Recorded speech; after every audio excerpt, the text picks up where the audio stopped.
हाँ जी, सत श्री अकाल जी साਰਿਆਂ ਨੂੰ। ਗਿਆਨਮ ਦੇ ਪਲੇਟਫਾਰਮ ਤੇ ਤੁਹਾਡਾ ਸਵਾਗਤ ਹੈ ਜੀ। ਅੱਜ ਆਪਾਂ ਪੰਜਾਬ ਜੀਕੇ ਦਾ 90ਵਾਂ ਮੌਕ ਸੋਲਵ ਕਰਨ ਲੱਗੇ ਆ। ਸ਼ੁਰੂ ਕਰਦੇ ਆ।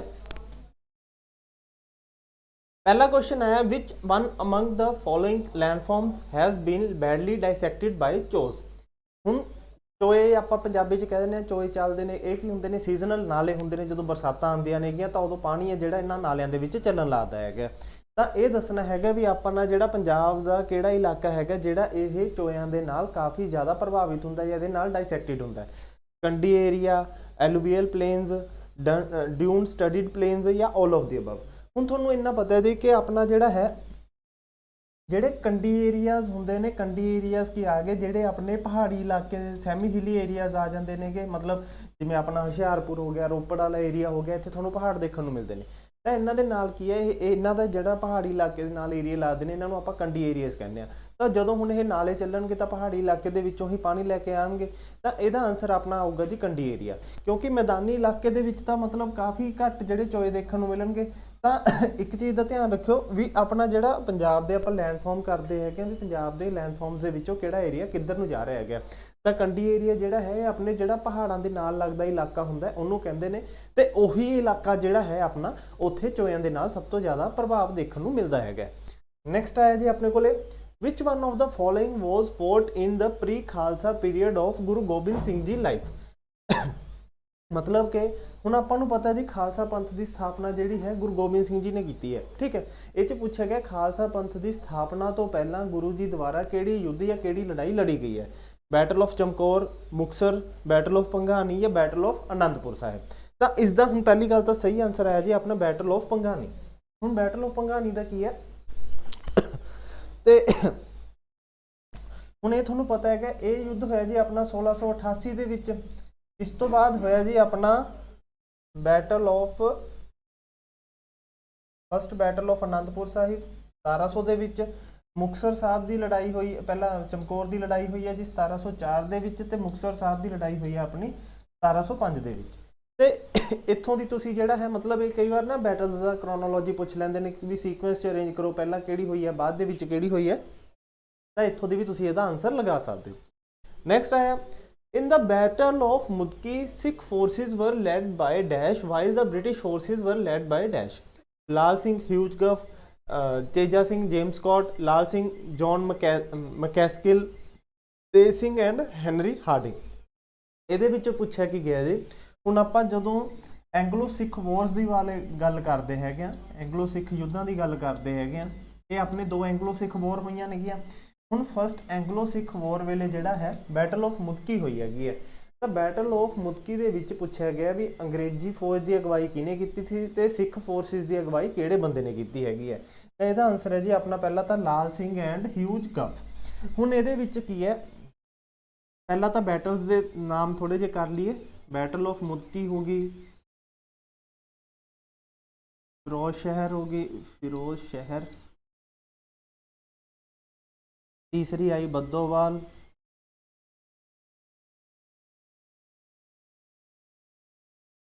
अलीवाल, और लास्ट आई अपनी सबराउं की लड़ाई। ठीक है जी। ते इत्थों दी इन्हां दा थोड़ा टाइम पीरियड भी 1845 च हुई है, ये भी 1845 च हुई है।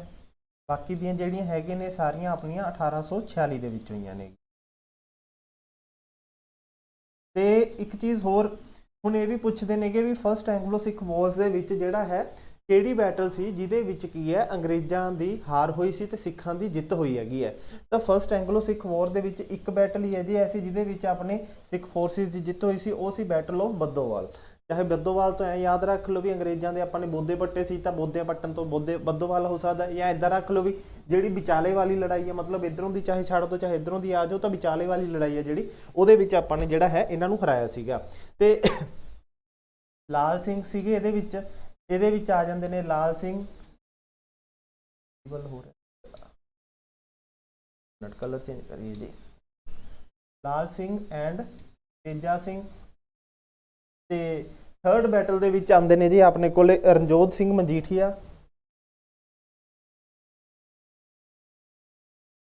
फोर्थ बैटल ਦੇ ਵਿੱਚ ਆਉਂਦੇ ਨੇ ਜੀ ਆਪਣੇ ਕੋਲੇ ਫਿਰ ਲਾਲ ਸਿੰਘ ਤੇਜ ਸਿੰਘ ਤੇ ਲਾਸਟ ਵਿੱਚ ਦੇ ਆਉਂਦੇ ਨੇ ਜੀ ਆਪਣੇ ਕੋਲੇ ਸ਼ਾਮ ਸਿੰਘ ਅਟਾਰੀ ਵਾਲਾ।